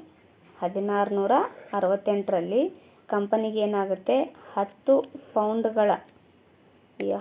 ಪೌಂಡ್ಗಳ ಬಾಡಿಗೆಗೆ ವಹಿಸಿಕೊಡಲಾಗುತ್ತೆ. ಓಕೆ, ಇಲ್ಲಿ ಒಂದು ಇನ್ಫಾರ್ಮೇಷನ್ ಕೊಟ್ಟಿದ್ದಾರೆ ನೋಡೋಣ. ನಿಮಗಿದು ತಿಳಿದಿರಲಿ ಅಂತ ಕೊಟ್ಟಿರ್ತಾರಲ್ಲ, ತುಂಬಾ ಇಂಪಾರ್ಟೆಂಟ್ ಆಗಿರುತ್ತೆ, ನೋಡಬೇಕು ಸ್ವಲ್ಪ. ಅದು ಕೋಟಿಗಳು ವ್ಯಾಪಾರಿ ವಸ್ತುಗಳ ದಾಸ್ತಾನುಗಳು ಅಥವಾ ಮಳಿಗೆಗಳಾಗಿದ್ದವು. ಕೋಟೆಯು ಈ ಸುತ್ತ ಎತ್ತರದ ರಕ್ಷಣಾ ಗೋಡೆಗಳನ್ನು ಕಟ್ಟಿಕೊಳ್ತಾ ಇದ್ರು. ಕೋಟೆಗಳನ್ನು ಫ್ಯಾಕ್ಟರಿ ಎಂದು ಸಹ ಕರಿತಾ ಇದ್ರು. ಕೋಟೆಗಳು ವ್ಯಾಪಾರಿ ವಸ್ತುಗಳ ದಾಸ್ತಾನುಗಳು ಅಥವಾ ಮಳಿಗೆಗಳು ಆಗಿದ್ದಾವೆ. ಅಂದರೆ ಕೋಟೆಗಳೇನೂ ಅಲ್ಲ, ವ್ಯಾಪಾರ ಮಾಡ್ಕೊಳ್ಳೋದಕ್ಕೆ ಏನು ಒಂದು ಅನುಮತಿಯಾಗಿ ಅವರು ಒಂದು ಏನು ಕಟ್ಕೊಂಡಿರ್ತಾರಲ್ಲ ಅದಕ್ಕೆ ಕೋಟೆಗಳಂತ ಕರೀತಾರೆ. ಸೊ ಓಕೆ, ಇಲ್ಲಿದೆ ಅಲ್ಲ, ಕೋಟೆಯ ಸುತ್ತ ಎತ್ತರದ ರಕ್ಷಣಾ ಗೋಡೆಯನ್ನು ಕಟ್ಕೊಳ್ತಾ ಇದ್ರು. ಕೋಟೆಗಳನ್ನು ಫ್ಯಾಕ್ಟರಿ ಅಂತಲೂ ಸಹ ಕರಿತಾ ಇದ್ರು. ಓಕೆ, ನೆಕ್ಸ್ಟ್ ನೋಡೋಣ. ಬ್ರಿಟಿಷರು 1690ರ ದಶಕದಲ್ಲಿ ಬಂಗಾಳದ ರಾಜ್ಯಪಾಲನಿಂದ ಹೂಗ್ಲಿ ನದಿ ದಂಡೆಯ ಮೇಲೆ ಸುತ್ತನುತ್ತಿ ಕಲ್ಕತ್ತಾ ಮತ್ತು ಗೋವಿಂದಪುರ ಎಂಬ 3 ಹಳ್ಳಿಗಳನ್ನು ಖರೀದಿಸಿ ಫೋರ್ಟ್ ವಿಲಿಯಂ ಎಂಬ ಕೋಟೆಯನ್ನು ಕಟ್ಟಿದರು. ನೋಡಿ, ಯಾವ್ಯಾವ ಹಳ್ಳಿಗಳನ್ನು ಖರೀದಿಸ್ತಾರೆ ಇವರು ಅಂತ ಕೇಳಿದಾಗ ಸುತ್ತನುತ್ತಿ, ಕಲ್ಕತ್ತಾ, ಆಮೇಲೆ ಗೋವಿಂದಪುರ. ಈ 3 ಹಳ್ಳಿಗಳನ್ನು 1690ರ ದಶಕದಲ್ಲಿ ಬಂಗಾಳದ ರಾಜ್ಯಪಾಲನಿಂದ ಹೂಗ್ಲಿ ನದಿ ದಂಡೆ ಮೇಲೆ ಇರುತ್ತೆ 3 ಹಳ್ಳಿಗಳು. ಈ 3 ಹಳ್ಳಿಗಳನ್ನು ಖರೀದಿಸಿ ಫೋರ್ಟ್ ವಿಲಿಯಂ ಎಂಬ ಕೋಟೆಯನ್ನು ಕಟ್ತಾರೆ. ಇದರ ಸುತ್ತ ಕಲ್ಕತ್ತಾ ನಗರ ಬೆಳೆಯುತ್ತೆ. 17ನೇ ಶತಮಾನದ ಅಂತ್ಯದ ವೇಳೆಗೆ ಇಂಗ್ಲಿಷರು ಮದ್ರಾಸ್, ಬಾಂಬೆ ಮತ್ತು ಕಲ್ಕತ್ತಾಗಳನ್ನು ತಮ್ಮ ಪ್ರೆಸಿಡೆನ್ಸಿ ಕೇಂದ್ರಗಳನ್ನಾಗಿ ಮಾಡಿಕೊಂಡ್ರು. ಯಾವ್ಯಾವನ್ನ? ಮದ್ರಾಸ್, ಬಾಂಬೆ, ಆಮೇಲೆ ಕಲ್ಕತ್ತಾಗಳನ್ನು ತಮ್ಮ ಪ್ರೆಸಿಡೆನ್ಸಿ ಕೇಂದ್ರಗಳನ್ನಾಗಿ ಮಾಡ್ಕೊತಾರೆ. 18ನೇ ಶತಮಾನದ ಉತ್ತರಾರ್ಧದಲ್ಲಿ ಇಂಗ್ಲಿಷರು ಕಲ್ಕತ್ತಾವನ್ನು ತಮ್ಮ ರಾಜಧಾನಿಯನ್ನಾಗಿ ಮಾಡಿಕೊಂಡ್ರು. ಎಷ್ಟು? 18ನೇ ಶತಮಾನದ ಉತ್ತರಾರ್ಧದಲ್ಲಿ ಇವರೇನು ಮಾಡ್ಕೊತಾರೆ? ತಮ್ಮ ರಾಜಧಾನಿಯನ್ನು ಕೋಲ್ಕತ್ತಾವನ್ನು ಮಾಡ್ಕೊತಾರೆ. ತಮ್ಮ ಅಧೀನದಲ್ಲಿದ್ದ ಪ್ರದೇಶಗಳಲ್ಲಿ ತಮ್ಮದೇ ನಾಗರಿಕ ಮತ್ತು ಅಪರಾಧ ಸಂಹಿತೆಗಳನ್ನು ಜಾರಿಗೆ ತಂದರು. Civil and criminal procedure codes ಅಂತ ಕರೀತಾರಲ್ಲ, ಇವುಗಳನ್ನು ಜಾರಿಗೆ ತರ್ತಾರೆ. ನೆಕ್ಸ್ಟ್ ಫ್ರೆಂಚರು ಬರ್ತಾರೆ. ಓಕೆ, ಫ್ರೆಂಚ್ ಈಸ್ಟ್ ಇಂಡಿಯಾ ಕಂಪನಿಯು 1664ರಲ್ಲಿ ಸರ್ಕಾರಿ ಒಡೆತನದ ಕಂಪನಿಯಾಗಿ ಪ್ರಾರಂಭವಾಗುತ್ತೆ. ಎಷ್ಟರಲ್ಲಿ? 1664ರಲ್ಲಿ ಇದು ಸರ್ಕಾರಿ ಒಡೆತನದ ಕಂಪನಿಯಾಗಿ ಪ್ರಾರಂಭವಾಗುತ್ತೆ. ಇದು 1668ರಲ್ಲಿ ತನ್ನ ಪ್ರಪ್ರಥಮ ವ್ಯಾಪಾರಿ ಕೋಟೆಯನ್ನು ಸೂರತ್ನಲ್ಲಿ ಆರಂಭಿಸಿತು. 1668ರಲ್ಲಿ ತಮ್ಮ ಪ್ರಥಮ ವ್ಯಾಪಾರಿ ಕೋಟೆಯನ್ನು ಎಲ್ಲಿ ಪ್ರಾರಂಭಿಸಿತು ಅಂತ ಎಕ್ಸಾಮಲ್ಲಿ ಕೇಳಿದರು. ಸೂರತ್ನಲ್ಲಿ ಪ್ರಾರಂಭಿಸುತ್ತೆ. ನಂತರ ಮಚಿಲಿಪಟ್ಟಣ, ಚಂದ್ರನಗರ, ಮಾಹೆ, ಕಾರೈಕಲ್, ಈ ಕಾಸಿಂ ಬಜಾರ್, ಬಾಲ್ಸೂರ್ಗಳನ್ನು ತಮ್ಮ ಕೇಂದ್ರಗಳಾಗಿ ಮಾಡಿಕೊಂತಾರೆ. ಫ್ರೆಂಚರು 1674ರಲ್ಲಿ ವಾಲಿ ಕೊಂಡಪುರಂ ಸ್ಥಳೀಯ ಮುಸ್ಲಿಂ ಅಧಿಕಾರಿಯಿಂದ ಪಡಿತಾರೆ. ಯಾವುದು? ಈ ವಾಲಿಕೊಂಡಪುರಮನ್ನು ಸ್ಥಳೀಯ ಮುಸ್ಲಿಂ ಅಧಿಕಾರಿಯಿಂದ ಪಡ್ಕೊತಾರೆ 1674ರಲ್ಲಿ. ಕ್ರಮೇಣ ಇದನ್ನೇ ದೊಡ್ಡ ವ್ಯಾಪಾರ ಕೇಂದ್ರವಾಗಿ ಮಾರ್ಪಡಿಸಿ ತಮ್ಮ ರಾಜಧಾನಿಯನ್ನಾಗಿ ಮಾಡ್ಕೊತಾರೆ. ಅಂದರೆ ಈ ಫ್ರೆಂಚರ ರಾಜಧಾನಿ ಯಾವುದು? ವಾಲಿಕೊಂಡಪುರಂ ಅನ್ನೋದು ನೆನಪಲ್ಲಿ ಇರಲಿ. ಇದು ಎಷ್ಟರಲ್ಲಿ? 1674ರಲ್ಲಿ ಈ ಸ್ಥಳೀಯ ಮುಸ್ಲಿಂ ಅಧಿಕಾರಿಯಿಂದ ಪಡ್ಕೊಂಡು ಅದನ್ನು ತಮ್ಮ ಕೇಂದ್ರವನ್ನಾಗಿ ಮಾಡ್ಕೊತಾರೆ, ರಾಜಧಾನಿಯನ್ನಾಗಿ. ಅದೇ ಪುದುಚೇರಿ ಅಥವಾ ಪಾಂಡಿಚೇರಿ ಆಯಿತು. ಈ ವಾಲಿಕೊಂಡಪುರಮನ್ನೇ ಪುದುಚೇರಿ ಅಥವಾ ಪಾಂಡಿಚೇರಿ ಆಗುತ್ತೆ ನೋಡಿ. ಇದು ಫ್ರೆಂಚರು ಭಾರತ ತೊರೆದು ಹೋಗೋವರೆಗೂ ಅವರ ರಾಜಧಾನಿಯಾಗಿತ್ತು ನೋಡಿ. ಈ ಪಾಂಡಿಚೇರಿ ಅಥವಾ ಪುದುಚೇರಿ ಅಥವಾ ವಾಲಿಕೊಂಡಪುರಂ ಇವೆಲ್ಲ ಸೇಮ್ ಒಂದೇ. ಈ ವಾಲಿಕೊಂಡಪುರಂ ಮೊದಲು ಇರುತ್ತೆ ಹೆಸರು, ಆ ನಂತರ ಪಾಂಡಿಚೇರಿ ಪುದುಚೇರಿ ಅಂತ ಆಗುತ್ತೆ. ಇವರು ಫ್ರೆಂಚರು ಭಾರತ ಬಿಟ್ಟೇನು ಹೋಗ್ತಾರಲ್ಲ, ಕೊನೆಯಲ್ಲೆಲ್ಲ ಈ ಭಾರತ ಬಿಟ್ಟು ಹೋಗೋವರೆಗೂ ಇವರ ರಾಜಧಾನಿ ಈ ಪುದುಚೇರಿನೇ ಆಗಿರುತ್ತೆ.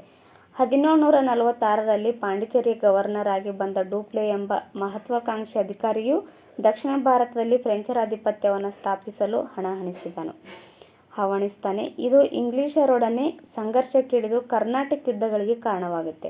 ಈ ಡೂಪ್ಲೆ ಎಂಬ ಅಧಿಕಾರಿ ಬಂದು ಭಾರತದಲ್ಲಿ ಈ ಫ್ರೆಂಚರ ಆಧಿಪತ್ಯವನ್ನು ಸ್ಥಾಪನೆ ಮಾಡಬೇಕು ಅಂತೇಳಿ ಇಂಗ್ಲಿಷರೊಡನೆ ಕಾದಾಡಕ್ಕಿಳಿತಾನೆ, ಇಂಗ್ಲಿಷರೊಡನೆ ಸಂಘರ್ಷವನ್ನು ಮಾಡ್ತಾನೆ ನೋಡಿ. ಅದುವೇ ಏನಂತಾರೆ? ಈ ಕರ್ನಾಟಕ ಯುದ್ಧಗಳಂತ ಕರೀತಾರೆ ನೋಡಿ.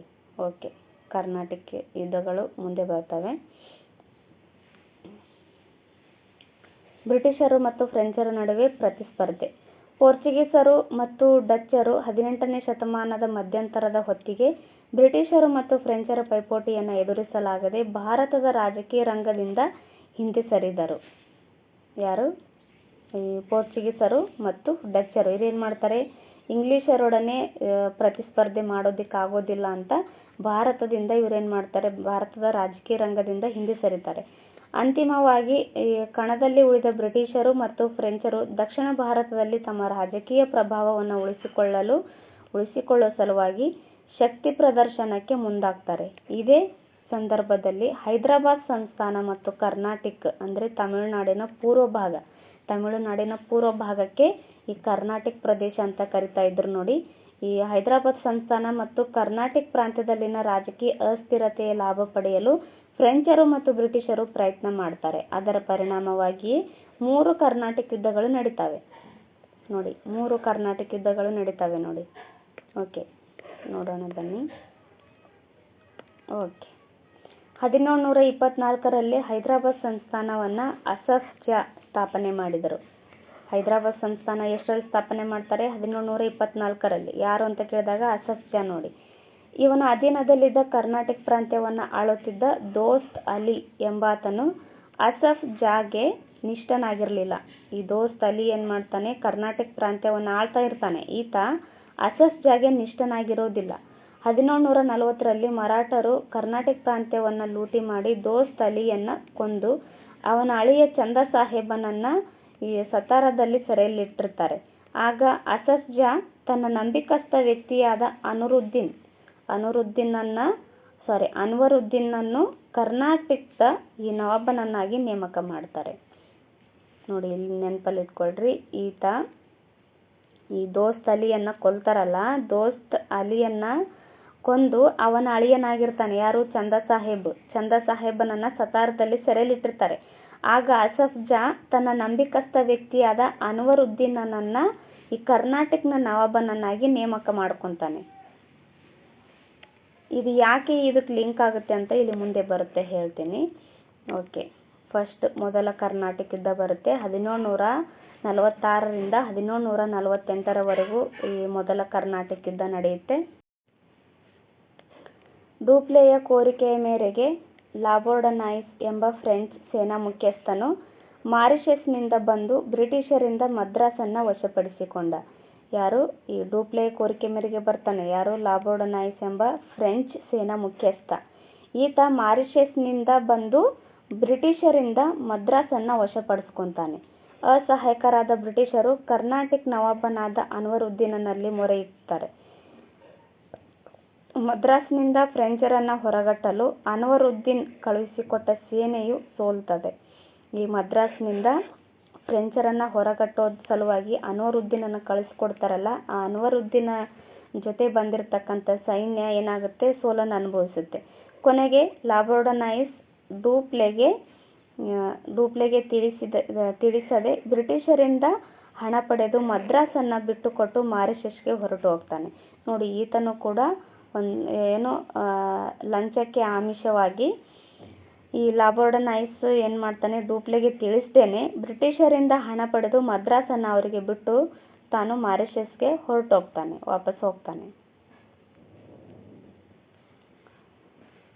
ಓಕೆ, ಇದರಿಂದ ಕೋಪಗೊಂಡ ಡೂಪ್ಲೆಯು ಮದ್ರಾಸನ್ನು ಮತ್ತೆ ಪಡೆಯುವ ವಿಫಲ ಪ್ರಯತ್ನವನ್ನು ಮಾಡ್ತಾನೆ. ಮದ್ರಾಸನ್ನು ಪುನಃ ಬ್ರಿಟಿಷರಿಂದ ಪಡಿಬೇಕು ಅಂತ ಪ್ರಯತ್ನ ಮಾಡ್ತಾನಲ್ಲ, ಅದರಲ್ಲಿ ಈತ ವಿಫಲ ಆಗ್ತಾನೆ. ಅಂತಿಮವಾಗಿ ಈ ಯುದ್ಧವು ಯುರೋಪಿನಲ್ಲಿ ಫ್ರಾನ್ಸ್ ಮತ್ತು ಇಂಗ್ಲೆಂಡಿನ ನಡುವೆ ಆದ ಎಕ್ಸ್-ಲಾ-ಚಾಪೆಲ್ ಒಪ್ಪಂದದೊಂದಿಗೆ ಮುಕ್ತಾಯವಾಗುತ್ತೆ. ಈ ಫ್ರಾನ್ಸ್ ಮತ್ತು ಇಂಗ್ಲೆಂಡಿನ ನಡುವೆ ಯುದ್ಧ ಆಗ್ತಾ ಇರುತ್ತಲ್ಲ ಯುರೋಪಿನಲ್ಲಿ, ಆ ಯುದ್ಧದಲ್ಲಿ ಎಕ್ಸ್-ಲಾ-ಚಾಪೆಲ್ ಒಪ್ಪಂದ ಆಗಿರುತ್ತೆ. ಆ ಒಪ್ಪಂದದ ಮೂಲಕನೇ ಇಲ್ಲಿ ಭಾರತದಲ್ಲಿ ಈ ಮೊದಲ ಕರ್ನಾಟಕ ಯುದ್ಧ ಅಂತ್ಯವಾಗುತ್ತೆ. ನೆಕ್ಸ್ಟ್ ಇಲ್ಲಿ ನೋಡಿ, ನಿಮಗಿದು ತಿಳಿದಿರಲಿ ಅಂತ ಕೊಟ್ಟಿದ್ದಾರೆ. ಹೈದರಾಬಾದ್ ಸಂಸ್ಥಾನದ ನಿಜಾಮನಾದ ಅಸಫ್ ಚಾ 1748ರಲ್ಲಿ ಮರಣ ಹೊಂದಿರ್ತಾನೆ. ಸಿಂಹಾಸನಕ್ಕಾಗಿ ಅವನ ಮಗನಾದ ನಾಸಿರ್ ಜಂಗ್ ಮತ್ತು ಅವನ ಮಗಳ ಮಗನಾದ ಈ ಮುಜಾಫರ್ ಜಂಗ್ ನಡುವೆ ಕಲಹ ಆರಂಭವಾಗುತ್ತೆ. ಅತ್ತ ಕರ್ನಾಟಕದಲ್ಲಿ ಈ ಮರಾಠರ ಸೈನ್ಯದಿಂದ ಬಿಡುಗಡೆಗೊಂಡ ಚಂದಾ ಸಾಹೇಬ್ ಮತ್ತು ಅನ್ವರುದ್ದೀನನ ನಡುವೆ ಸಿಂಹಾಸನಕ್ಕಾಗಿ ಕಿತ್ತಾಟ ಆರಂಭವಾಯಿತು. ಆಗ ಫ್ರೆಂಚರು ಹೈದರಾಬಾದಿನಲ್ಲಿ ಈ ಮುಜಾಫರ್ ಜಂಗನಿಗೂ ಕರ್ನಾಟಕದಲ್ಲಿ ಚಂದಾ ಸಾಹೇಬನಿಗೂ ಬೆಂಬಲ ನೀಡುತ್ತಾರೆ. ಇದಕ್ಕೆ ಪ್ರತಿಯಾಗಿ ಬ್ರಿಟಿಷರು ನಾಸಿರ್ ಜಂಗ್ ಮತ್ತು ಅನ್ವರುದ್ದೀನನ ಬೆಂಬಲಕ್ಕೆ ನಿಂತರು.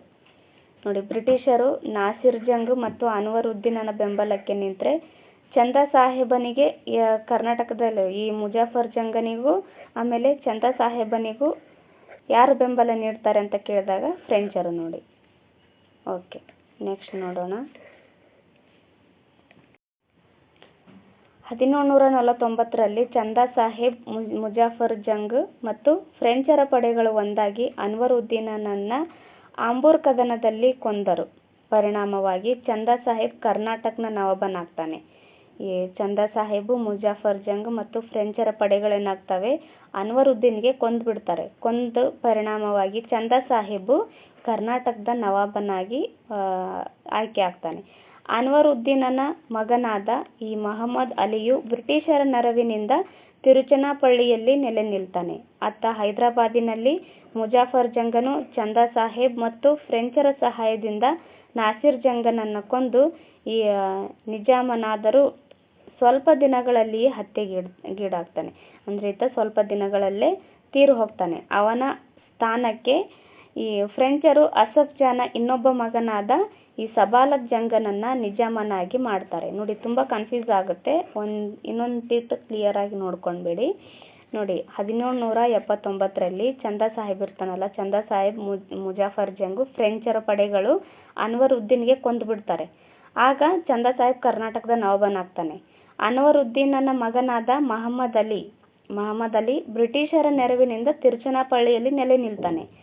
ಅತ್ತ ಹೈದರಾಬಾದ್ನಲ್ಲಿ ಮುಜಾಫರ್ ಜಂಗ್ ಚಂದಾ ಸಾಹೇಬ್ ಮತ್ತು ಫ್ರೆಂಚರ ಸಹಾಯದಿಂದ ನಾಸಿರ್ ಜಂಗನನ್ನು ಕೊಂದು ನಿಜಾಮನಾದ್ರೂ ಈ ಸ್ವಲ್ಪ ದಿನಗಳಲ್ಲಿ ಹತ್ಯೆಗೀಡಾಗ್ತಾನಲ್ಲ, ಅವನ ಸ್ಥಾನಕ್ಕೆ ಫ್ರೆಂಚರು ಅಸಫ್ ಜಾನ ಇನ್ನೊಬ್ಬ ಮಗನಾದ ಈ ಸಲಾಬತ್ ಜಂಗನನ್ನ ನಿಜಾಮನಾಗಿ ಮಾಡ್ತಾರೆ. ನೋಡಿ, ಕ್ಲಿಯರ್ ಆಗಿ ಕನ್ಫ್ಯೂಸ್ ಆದರೆ ಇನ್ನೊಂದ್ಸರಿ ಕ್ಲಿಯರ್ ಆಗಿ ನೋಡ್ಕೊಂಡ್ಬೇಡಿ.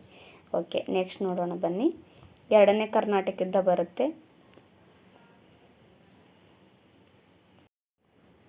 ಓಕೆ, ಎರಡನೇ ಕರ್ನಾಟಕ ಯುದ್ಧ 1749ರಿಂದ 1754ರವರೆಗೂ ಎರಡನೇ ಕರ್ನಾಟಕ ಯುದ್ಧ ಆಗುತ್ತೆ.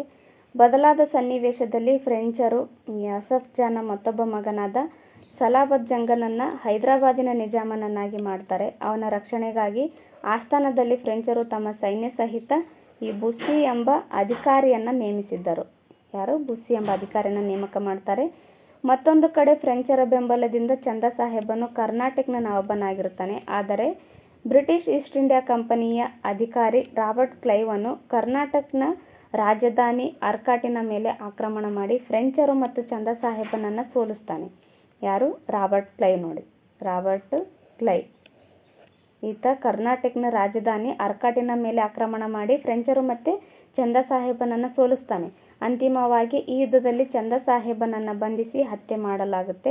ಅವನ ಸ್ಥಾನಕ್ಕೆ ಬ್ರಿಟಿಷರು ಅನ್ವರ್ ಉದ್ದೀನನ ಮಗನಾದ ಮಹಮ್ಮದ್ ಅಲಿಯನ್ನ ನವಾಬನಾಗಿ ನೇಮಕ ಮಾಡ್ತಾರೆ. ಕೊನೆಗೆ ಎರಡನೇ ಕರ್ನಾಟಕ ಯುದ್ಧವು ಪಾಂಡಿಚೇರಿ ಒಪ್ಪಂದದೊಂದಿಗೆ ಮುಕ್ತಾಯಗೊಂಡಿತು. ನೋಡಿ, ಮೊದಲ ಕರ್ನಾಟಕ ಯುದ್ಧ ಒಪ್ಪಂದ ಯಾವ್ದಾಯ್ತು ಅಂತ ಕೇಳಿದಾಗ ಎಕ್ಸ್ಲಾ ಚಾಪೆಲ್ ಒಪ್ಪಂದ. ಎರಡನೇ ಕರ್ನಾಟಕ ಯುದ್ಧದ ಒಪ್ಪಂದ ಯಾವುದು? ಈ ಪಾಂಡಿಚೇರಿ ಒಪ್ಪಂದ. ನೋಡಿ, ಫ್ರೆಂಚರು ಡೂಪ್ಲೆಯನ್ನ ಹಿಂದಕ್ಕೆ ಕರೆಸಿಕೊಳ್ತಾರೆ.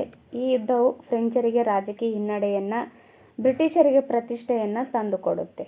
ಓಕೆ, ನೆಕ್ಸ್ಟ್ ಮೂರನೇ ಕರ್ನಾಟಕ ಯುದ್ಧ ಬರುತ್ತೆ. ಮೂರನೇ ಕರ್ನಾಟಕ ಯುದ್ಧ 1756ರಿಂದ 1763ರವರೆಗೂ ಬರುತ್ತೆ. ಫ್ರೆಂಚರ ಈ ಕೌಂಟ್ ಡಿ ಲ್ಯಾಲಿಯು 1760ರಲ್ಲಿ ವಾಂಡಿವಾಶ್ ಕೋಟೆಗೆ ಮುತ್ತಿಗೆ ಹಾಕಲು ಪ್ರಯತ್ನ ಮಾಡ್ತಾನೆ. ಎಷ್ಟರಲ್ಲಿ? 1760ರಲ್ಲಿ ಕೌಂಟ್ ಡಿ ಲ್ಯಾಲಿ ಎಂಬ ವ್ಯಕ್ತಿ ಈ ವಾಂಡಿವಾಶ್ ಕೋಟೆಗೆ ಮುತ್ತಿಗೆಯನ್ನು ಹಾಕಲು ಪ್ರಯತ್ನ ಮಾಡ್ತಾನೆ. ಈ ನಿರ್ಣಾಯಕ ವಾಂಡಿವಾಶ್ ಕದನದಲ್ಲಿ ಬ್ರಿಟಿಷ್ ಸೇನಾಧಿಕಾರಿ ಸರ್ ಐರ್ಕೋಟನು ಫ್ರೆಂಚರನ್ನ ಸೋಲಿಸ್ತಾನೆ. ಫ್ರೆಂಚರನ್ನ ಯಾರು ಸೋಲಿಸ್ತಾರೆ? ಸರ್ ಐರ್ಕೋಟ್. ಈ ಫ್ರೆಂಚರನ್ನ ಸೋಲಿಸಿದಲ್ಲದೆ ಬ್ರುಸಿಯನ್ನ ಸೆರೆ ಹಿಡಿತಾನೆ. ಬ್ರುಸಿ ಎಂಬ ಅಧಿಕಾರಿಯನ್ನ ನೇಮಕ ಮಾಡಿರ್ತಾರಲ್ಲ, ಅಲ್ಲಿ ಆತನನ್ನ ಸೆರೆ ಹಿಡಿತಾರೆ. ಲ್ಯಾಲಿಯು ತಪ್ಪೊಪ್ಪಿಕೊಂಡು ಪಾಂಡಿಚೇರಿಯಲ್ಲಿ ತಲೆಮರೆಸಿಕೊಳ್ತಾನೆ. ಅಂತಿಮವಾಗಿ ಐರ್ಕೋಟನ್ನು ಪಾಂಡಿಚೇರಿಗೂ ಮುತ್ತಿಗೆ ಹಾಕಿದಾಗ ಲ್ಯಾಲಿಯು 1761ರಲ್ಲಿ ಈ ಬೇಷರತ್ತಾಗಿ ಶರಣಾಗ್ತಾನೆ. ಅಂದರೆ ಈ ಲ್ಯಾಲಿಯು ಅವರಿಗೆ ಶರಣಾಗ್ತಾನೆ, ಐರ್ಕೋಟನಿಗೆ. Okay, next Karnataka. ಒಂದು ನಿಮಿಷ. ಓಕೆ, ಕರ್ನಾಟಕ ಯುದ್ಧಗಳ ಪರಿಣಾಮವಾಗಿ ಫ್ರೆಂಚರು ಭಾರತದಲ್ಲಿ ತಮ್ಮ ಎಲ್ಲ ನೆಲೆಗಳನ್ನು ಕಳೆದುಕೊಳ್ತಾರೆ. ಫ್ರೆಂಚರು ಭಾರತದಲ್ಲಿ ತಮ್ಮ ಏನು ನೆಲೆಗಳಿರ್ತಾವಲ್ಲ ಅವೆಲ್ಲ ನೆಲೆಗಳನ್ನು ಕಳೆದುಕೊಳ್ತಾರೆ ಈ ಕರ್ನಾಟಕ ಯುದ್ಧಗಳಿಂದ. ಆದಾಗ್ಯೂ 1763ರಲ್ಲಿ ನಡೆದ ಪ್ಯಾರಿಸ್ ಒಪ್ಪಂದದ ಪ್ರಕಾರ ಫ್ರೆಂಚರಿಗೆ ಪಾಂಡಿಚೇರಿಯನ್ನು ಹಿಂತಿರುಗಿಸಲಾಯಿತು. 1763ರಲ್ಲಿ ಪ್ಯಾರಿಸ್ ಒಪ್ಪಂದ ಆಗುತ್ತೆ. ಈ ಪ್ಯಾರಿಸ್ ಒಪ್ಪಂದದ ಪ್ರಕಾರ ಏನಾಗುತ್ತೆ? ಫ್ರೆಂಚರಿಗೆ ಈ ಪಾಂಡಿಚೇರಿಯನ್ನು ಹಿಂದಿರುಗಿಸ್ತಾರೆ. ಪಾಂಡಿಚೇರಿ ಏನಾಗಿರುತ್ತೆ? ಅವರ ರಾಜಧಾನಿ ಆಗಿರುತ್ತಲ್ಲ, ಅದು ಹಿಂತಿರುಗಿಸ್ತಾರೆ. ಈ ಬೆಳವಣಿಗೆಗಳೊಂದಿಗೆ ದಕ್ಷಿಣ ಭಾರತದಲ್ಲಿ ಫ್ರೆಂಚರು ಮೂಲೆ ಗುಂಪಾಗ್ತಾರೆ. ಹೀಗೆ ಬ್ರಿಟಿಷರು ತಮ್ಮ ಇತರ ಯುರೋಪಿಯನ್ ಪ್ರತಿಸ್ಪರ್ಧಿಗಳನ್ನು ದಮನ ಮಾಡಿ ದಕ್ಷಿಣ ಭಾರತವನ್ನು ಗೆಲ್ಲುವ ಕಾರ್ಯದಲ್ಲಿ ಮಗ್ನರಾಗ್ತಾರೆ. ಇವರು ತಮಗೆ ಪ್ರತಿಸ್ಪರ್ಧಿಯಾಗಿರ್ತಕ್ಕಂಥ ಯುರೋಪಿನ ಇತರ ವ್ಯಾಪಾರಿಗಳನ್ನು ಇವರು ಯಾರು? ಫ್ರೆಂಚರು, ಡಚ್ಚರಾಗಿರಬಹುದು, ಪೋರ್ಚುಗೀಸರಾಗಿರ್ಬೋದು, ಅವರನ್ನೆಲ್ಲ ಯಾವ ರೀತಿಯಾಗಿ ಸೋಲಿಸ್ತಾರಲ್ಲ ಅದೇ ರೀತಿಯಾಗಿ ಫ್ರೆಂಚರನ್ನು ಸಹ ಸೋಲಿಸಿ ದಕ್ಷಿಣ ಭಾರತವನ್ನು ಗೆಲ್ಲುವ ಕಾರ್ಯದಲ್ಲಿ ಇವರು ಮಗ್ನರಾಗ್ತಾರೆ. Next Robert Clive. ಭಾರತದಲ್ಲಿ ಬ್ರಿಟಿಷ್ ಅಧಿಕಾರವನ್ನು ಕಟ್ಟಿದ ಪ್ರಥಮ ಅಧಿಕಾರಿ ರಾಬರ್ಟ್ ಕ್ಲೈವ್ ಆಗಿದ್ದಾರೆ. ಇದು ಕೇಳಿದ್ರು ನೋಡಿ, ಭಾರತದಲ್ಲಿ ಬ್ರಿಟಿಷ್ ಅಧಿಕಾರವನ್ನು ಕಟ್ಟಿದ ಪ್ರಥಮ ಅಧಿಕಾರಿ ಯಾರು ಅಂತ ಕೇಳಿದ್ರು. ಇವರು ರಾಬರ್ಟ್ ಕ್ಲೈವ್. ನೋಡಿ, ಈತನು ಈಸ್ಟ್ ಇಂಡಿಯಾ ಕಂಪನಿಯಲ್ಲಿ ಕಾರಕೂನನಾಗಿ ಸೇವೆಗೆ ಸೇರಿರ್ತಾನೆ. ಕರ್ನಾಟಕ ಯುದ್ಧದಲ್ಲಿ, ಅದರಲ್ಲೂ ಆರ್ಕಾಟ್ನ ಮುತ್ತಿಗೆಯಲ್ಲಿ ಬಹುಮುಖ್ಯ ಪಾತ್ರವನ್ನು ವಹಿಸ್ತಾನೆ. ಬ್ರಿಟಿಷರ ವಿಜಯಕ್ಕೆ ಕಾರಣನಾಗ್ತಾನೆ. ದಕ್ಷಿಣ ಭಾರತದಲ್ಲಿ ಬ್ರಿಟಿಷರ ಅಸ್ತಿತ್ವ ಸ್ಥಾಪಿಸುವಲ್ಲಿ ಸಫಲನಾದ ಈತ ಬಂಗಾಳದ ವಿಜಯಕ್ಕೂ ಕಾರಣನಾಗ್ತಾನೆ. 1757ರ ಪ್ಲಾಸಿ ಕದನದ ವಿಜಯದಿಂದಾಗಿ ಬಂಗಾಳದ ನವಾಬನ ಮೇಲೆ ಹಿಡಿತವನ್ನು ಸಾಧಿಸ್ತಾನೆ. ನೋಡಿ, 1757ರಲ್ಲಿ ಪ್ಲಾಸಿ ಕದನ ನಡೆಯುತ್ತೆ. ಈ ಪ್ಲಾಸಿ ಕದನದಲ್ಲೂ ಸಹ ಈತ ವಿಜಯವನ್ನು ಸಾಧಿಸಿ ಬಂಗಾಳದ ಮೇಲೂ ಸಹ ತಮ್ಮ ಹಿಡಿತವನ್ನು ಸಾಧಿಸ್ತಾನೆ. ಇದರಿಂದ ಅಪಾರ ಸಂಪತ್ತನ್ನು ಕ್ಲೈವನು ಸಂಪಾದಿಸಿದನಲ್ಲದೆ ಬ್ರಿಟಿಷ್ ಈಸ್ಟ್ ಇಂಡಿಯಾ ಕಂಪನಿಗೂ ಲಾಭವನ್ನು ತಂದುಕೊಡ್ತಾನೆ. ಅಪಾರ ಸಂಪತ್ತಿನಿಂದ ಇಂಗ್ಲೆಂಡಿಗೆ ಹಿಂದಿರುಗಿದ ಕ್ಲೈವನು ಸಂಸತ್ತಿನ ಸದಸ್ಯನಾಗಿ ಸಹ ನೇಮಕಗೊಂಡನು. ನೋಡಿ, ಈತ ಕಂಪನಿಯಲ್ಲಿ ಕಾರಕೂನನಾಗಿ ಸೇವೆಗೆ ಹೋಗಿ ಅಲ್ಲಿ ಈ ರೀತಿಯಾದ ಎಲ್ಲ ಯುದ್ಧಗಳಲ್ಲಿ ಜಯಶಾಲಿಯಾಗಿ ಆದ ನಂತರ ಬ್ರಿಟಿಷ್ ಈಸ್ಟ್ ಇಂಡಿಯಾ ಕಂಪನಿಗೆ ತುಂಬ ಲಾಭವನ್ನು ತಂದುಕೊಡ್ತಾನೆ. ತಾನು ಸಹ ತುಂಬ ಹಣವನ್ನು ಸಂಪಾದಿಸ್ತಾನೆ. ಇದರಿಂದಾಗಿ ಆತ ಏನು ಮಾಡ್ತಾನೆ? ಈ ಇಂಗ್ಲೆಂಡಿನ ಸಂಸತ್ತಿನ ಸದಸ್ಯನಾಗೂ ಸಹ ನೇಮಕವಾಗ್ತಾನೆ. ರಾಬರ್ಟ್ ಕ್ಲೈವನು ಇಂಗ್ಲೆಂಡಿಗೆ ಹಿಂದಿರುಗಿದ ನಂತರ ಭಾರತದಲ್ಲಿ ಬ್ರಿಟಿಷ್ ಈಸ್ಟ್ ಇಂಡಿಯಾ ಕಂಪನಿಯು ವ್ಯಾಪಾರದಲ್ಲಿ ನಷ್ಟವನ್ನು ಅನುಭವಿಸುತ್ತೆ. ನೋಡಿ, ಈತ ಇಂಗ್ಲೆಂಡಿಗೆ ಹೋದ ನಂತರ ಭಾರತದಲ್ಲಿ ಈಸ್ಟ್ ಇಂಡಿಯಾ ಕಂಪನಿ ನಷ್ಟವನ್ನು ಅನುಭವಿಸುತ್ತೆ. ಅವನ ಮೇಲೆ ಆಪಾದನೆಗಳು ಇದ್ದಾಗೂ ಸಹ ಅನಿವಾರ್ಯತೆಯಲ್ಲಿ ಸರ್ಕಾರವು ಮತ್ತೆ ಕ್ಲೈವ್ನನ್ನ ಬ್ರಿಟಿಷರ ಘನತೆ ಮತ್ತು ಹಿತಾಸಕ್ತಿಗಳನ್ನು ಕಾಪಾಡುವ ಸಲುವಾಗಿ ಭಾರತಕ್ಕೆ ಸೇನಾಪತಿಯಾಗಿ ಕಳಿಸಿಕೊಡುತ್ತೆ.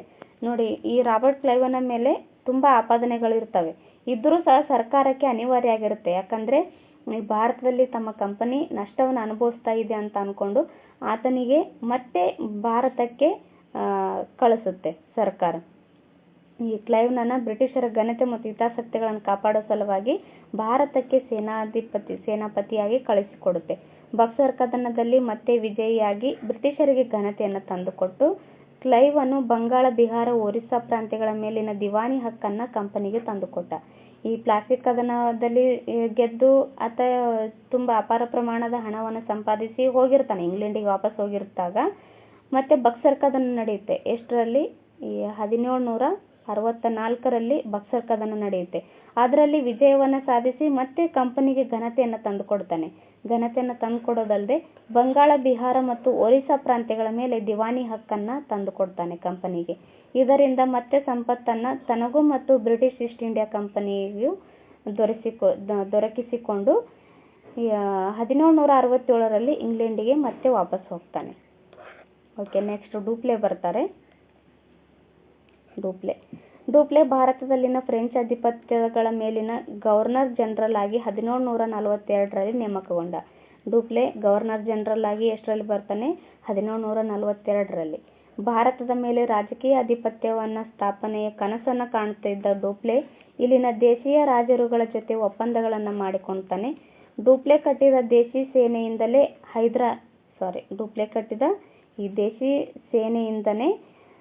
ಹೈದರ್ ಅಲಿಯು ಸಹ ತರಬೇತಿಯನ್ನ ಪಡಿತಾ ಇದ್ದನು. ಈ ಡೂಪ್ಲೆ ಸೈನ್ಯದಲ್ಲೇ ಹೈದರ್ ಅಲಿಯು ಕೂಡ ತರಬೇತಿಯನ್ನ ಪಡಿತಿದ್ದ. ನೋಡಿ, ಬ್ರಿಟಿಷರಿಗೆ ಡೂಪ್ಲೆಯು ತಮ್ಮ ಆಧಿಪತ್ಯ ಸ್ಥಾಪನೆಗೆ ಸವಾಲಾಗಿ ಕಂಡಿದ್ದನು. ಹೀಗೆ ಕರ್ನಾಟಿಕ್ ಮತ್ತು ದಕ್ಕನ್ ಮೇಲಿನ ಆಧಿಪತ್ಯ ಸ್ಥಾಪನೆಗಾಗಿ ಬ್ರಿಟಿಷರು ಮತ್ತು ಫ್ರೆಂಚರ ನಡುವಿನ ಸಂಘರ್ಷವನ್ನ ಕಾಣುತ್ತೇವೆ. ಡೂಪ್ಲೆಯು 1746ರ ಮದ್ರಾಸ್ ಕದನದಲ್ಲಿ ಬಹುಮುಖ್ಯ ಪಾತ್ರವನ್ನ ವಹಿಸಿ ಯಶಸ್ವಿಯಾಗ್ತಾನೆ. ಎಷ್ಟರಲ್ಲಿ? 1746ರಲ್ಲಿ ಮದ್ರಾಸ್ ಕದನ ನಡೆಯುತ್ತಲ್ಲ, ಅದರಲ್ಲಿ ತುಂಬಾ ಬಹುಮುಖ್ಯ ಪಾತ್ರವನ್ನ ವಹಿಸಿ ಯಶಸ್ವಿಯಾಗ್ತಾನೆ. ಫ್ರೆಂಚರು ಮತ್ತು ಬ್ರಿಟಿಷರ ನಡುವಿನ ಸಂಘರ್ಷವು 1754ರವರೆಗೆ ನಡೆಯುತ್ತೆ. ಈ ಮೂರನೇ ಕರ್ನಾಟಿಕ್ ಯುದ್ಧ ನಡೆಯುತ್ತಲ್ಲ, ಅಂತ್ಯದವರೆಗೆ, ಈ ಪ್ಯಾರಿಸ್ ಒಪ್ಪಂದದವರೆಗೂ ನಡೆಯುತ್ತೆ. ತದನಂತರ ಫ್ರಾನ್ಸಿನ ಸರ್ಕಾರವೇ ಶಾಂತಿಯನ್ನ ಬಯಸಿ ಡೂಪ್ಲೆಯನ್ನ ಹಿಂದಕ್ಕೆ ಕರೆಸಿಕೊಳ್ಳುತ್ತೆ. ಪ್ಯಾರಿಸ್ ಒಪ್ಪಂದ 1754ರಲ್ಲಿ ನಡೆಯುತ್ತೆ. ನೋಡಿ, ಇನ್ನೊಂದ್ಸರಿ ನೋಡ್ಬಿಡೋಣ ಬನ್ನಿ ಇಲ್ಲಿ. 1754ರಲ್ಲ, 1776ರಲ್ಲಿ ಪ್ಯಾರಿಸ್ ಒಪ್ಪಂದವಾಗುತ್ತೆ. ಅದು ಕನ್ಫ್ಯೂಸ್ ಆಯಿತು ಸ್ವಲ್ಪ. ಓಕೆ, ನೆಕ್ಸ್ಟ್ ಭಾರತದಲ್ಲಿ ಬ್ರಿಟಿಷರ ಆಳ್ವಿಕೆ ಬರುತ್ತೆ. ದಕ್ಷಿಣ ಭಾರತದಲ್ಲಿ ರಾಜಕೀಯ ನಿಯಂತ್ರಣ ಸಾಧಿಸಿದ ಬ್ರಿಟಿಷರು 18ನೇ ಶತಮಾನದ ದ್ವಿತೀಯಾರ್ಧದಲ್ಲಿ ಸಂಪದ್ಭರಿತ ಬಂಗಾಳ ಪ್ರಾಂತ್ಯದ ಮೇಲೆ ಪೂರ್ಣ ನಿಯಂತ್ರಣವನ್ನು ಸಾಧಿಸಲು ಮುಂದಾದರು. ಈ ಬ್ರಿಟಿಷರ ಆಳ್ವಿಕೆ ಟೈಮಲ್ಲಿ ಬಂಗಾಳ ಪ್ರಾಂತ್ಯ ಏನಾಗಿರುತ್ತೆ, ತುಂಬಾನೇ ಸಂಪದ್ಭರಿತವಾದ ಪ್ರಾಂತ್ಯವಾಗಿರುತ್ತೆ. ಈ ಪ್ರಾಂತ್ಯದ ಮೇಲೆ ಪೂರ್ಣ ನಿಯಂತ್ರಣ ಸಾಧಿಸುವ ಸಲುವಾಗಿ ಇವರು ಮುಂದಾಗ್ತಾರೆ. ಕೃಷಿ, ವಾಣಿಜ್ಯ ಮತ್ತು ಕೈಗಾರಿಕಾ ಕ್ಷೇತ್ರಗಳಲ್ಲಿ ಬಂಗಾಳ ಪ್ರಾಂತ್ಯವು ಸಮೃದ್ಧ ಬೆಳವಣಿಗೆಯನ್ನ ಹೊಂದಿರುತ್ತೆ. ಬ್ರಿಟಿಷ್ ಈಸ್ಟ್ ಇಂಡಿಯಾ ಕಂಪನಿಯು ಈ ಪ್ರಾಂತ್ಯದಿಂದ ಅಪಾರ ಲಾಭವನ್ನು ಸಹ ಗಳಿಸ್ತಾ ಇರುತ್ತೆ.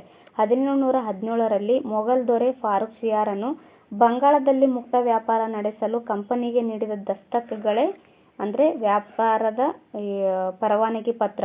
ದಸ್ತಕಗಳಂದ್ರೇನು? ವ್ಯಾಪಾರ ಮಾಡೋದಕ್ಕೆ ಪರವಾನಗಿ ಪತ್ರ ಅಂತ ಕರೀತಾರೆ. ಈ ದಸ್ತಕಗಳೇ ಅವರ ಲಾಭಕ್ಕೆ ಕಾರಣವಾಗಿದ್ದವು. ದಸ್ತಕಗಳನ್ನ ಯಾರಿಂದ ಪಡಿತಾರೆ? ಈ ಮೊಘಲ್ ದೊರೆ ಫಾರೂಕ್ ಶಿಯಾರನಿಂದ ಪಡೀತಾರೆ. ನೆನಪಲ್ಲಿ ಇಟ್ಕೊಳ್ರಿ, ಇದು ಹಿಂದೆ ಎಕ್ಸಾಮ್ಗಳಲ್ಲಿ ಕೇಳಿದ್ದಾರೆ. ಎಷ್ಟರಲ್ಲಿ ಅಂದ್ರೆ 1717ರಲ್ಲಿ.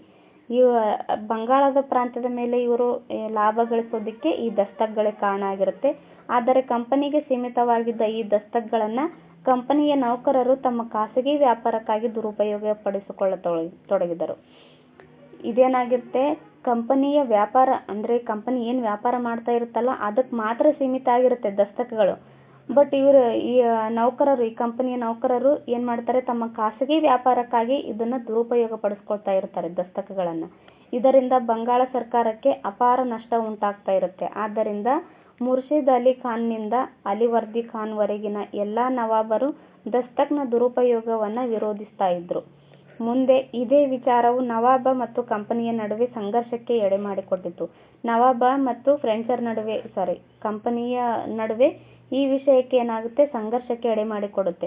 ಇದರ ಪರಿಣಾಮವಾಗಿಯೇ ಭಾರತದ ಇತಿಹಾಸಕ್ಕೆ ಹೊಸ ತಿರುವನ್ನು ಕೊಟ್ಟ ಅತ್ಯಂತ ಮಹತ್ವಪೂರ್ಣವಾದ 2 ಯುದ್ಧಗಳು ನಡೆದವು. ಅವುಗಳೆಂದರೆ ಪ್ಲಾಸಿ ಮತ್ತು ಬಕ್ಸರ್ ಕದನ. ಇದ್ರ ಸಲುವಾಗಿ ಈ ದಸ್ತಕಗಳೇನು ಕೊಟ್ಟಿರ್ತಾರಲ್ಲ ಫಾರೂಕ್ಸಿಯಾರ್, ಇದ್ರ ಸಲುವಾಗಿನೇ ಪ್ಲಾಸಿ ಆಮೇಲೆ ಬಕ್ಸರ್ ಕದನಗಳು ನಡೀತವೆ. ಓಕೆ,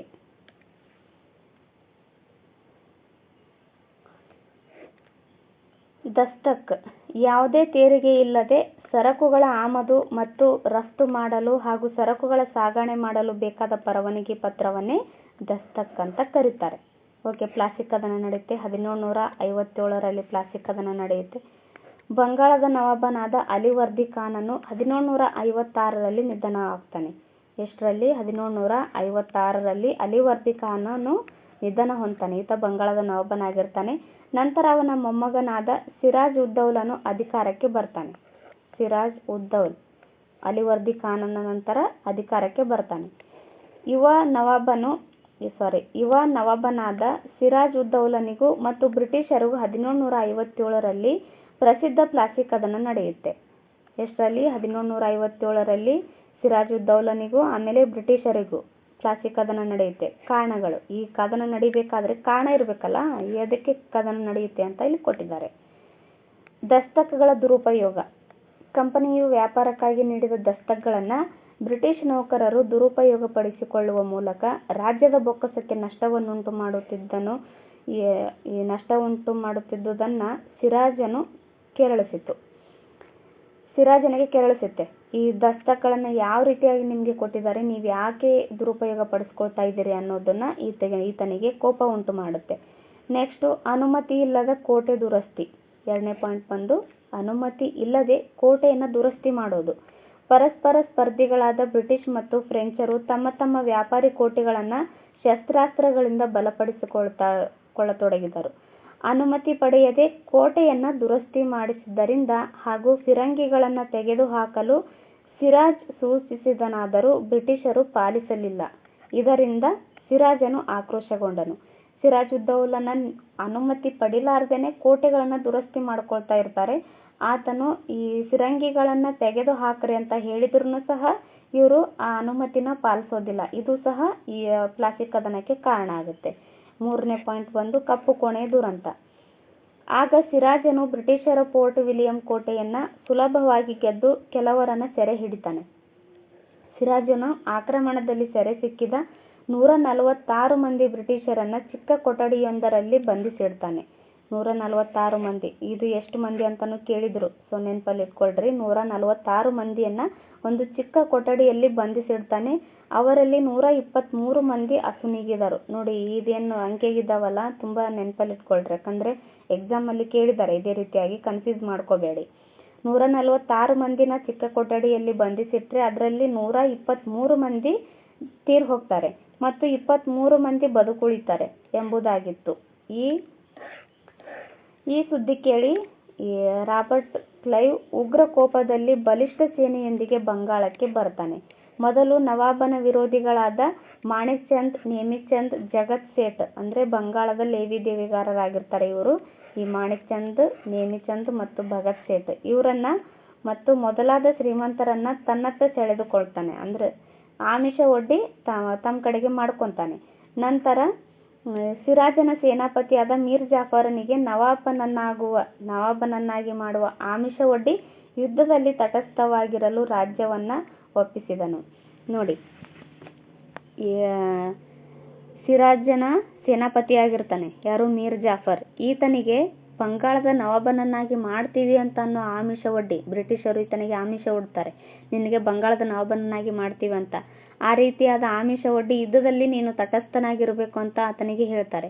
ಇದರಿಂದ ಧೈರ್ಯಗೊಂಡ ರಾಬರ್ಟ್ ಕ್ಲೈವನ್ನು 1757 ಜೂನ್ 23ರಂದು ಸಿರಾಜುದ್ದೌಲನ ಮೇಲೆ ಕದನವನ್ನು ಸಾರ್ತಾನೆ.